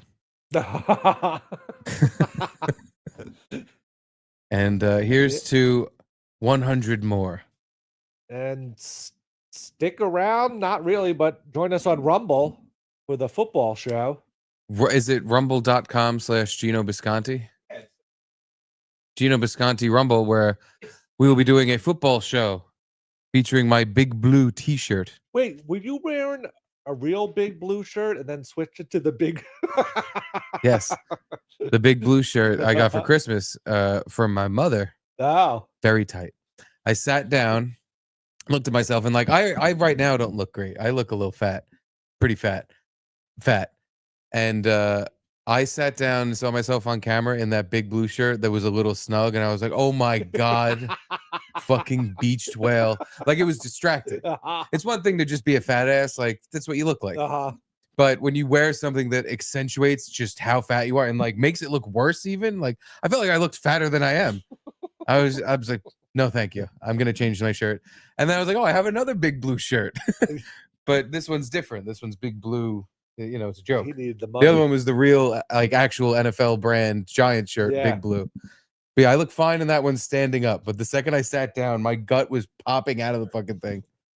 But anyway, that's how we end our 100th episode. We love you all. Love, hugs, kisses, and fugs. 100 hugs and 100 kisses to all of you. Thank you all for watching. We love you. I love you.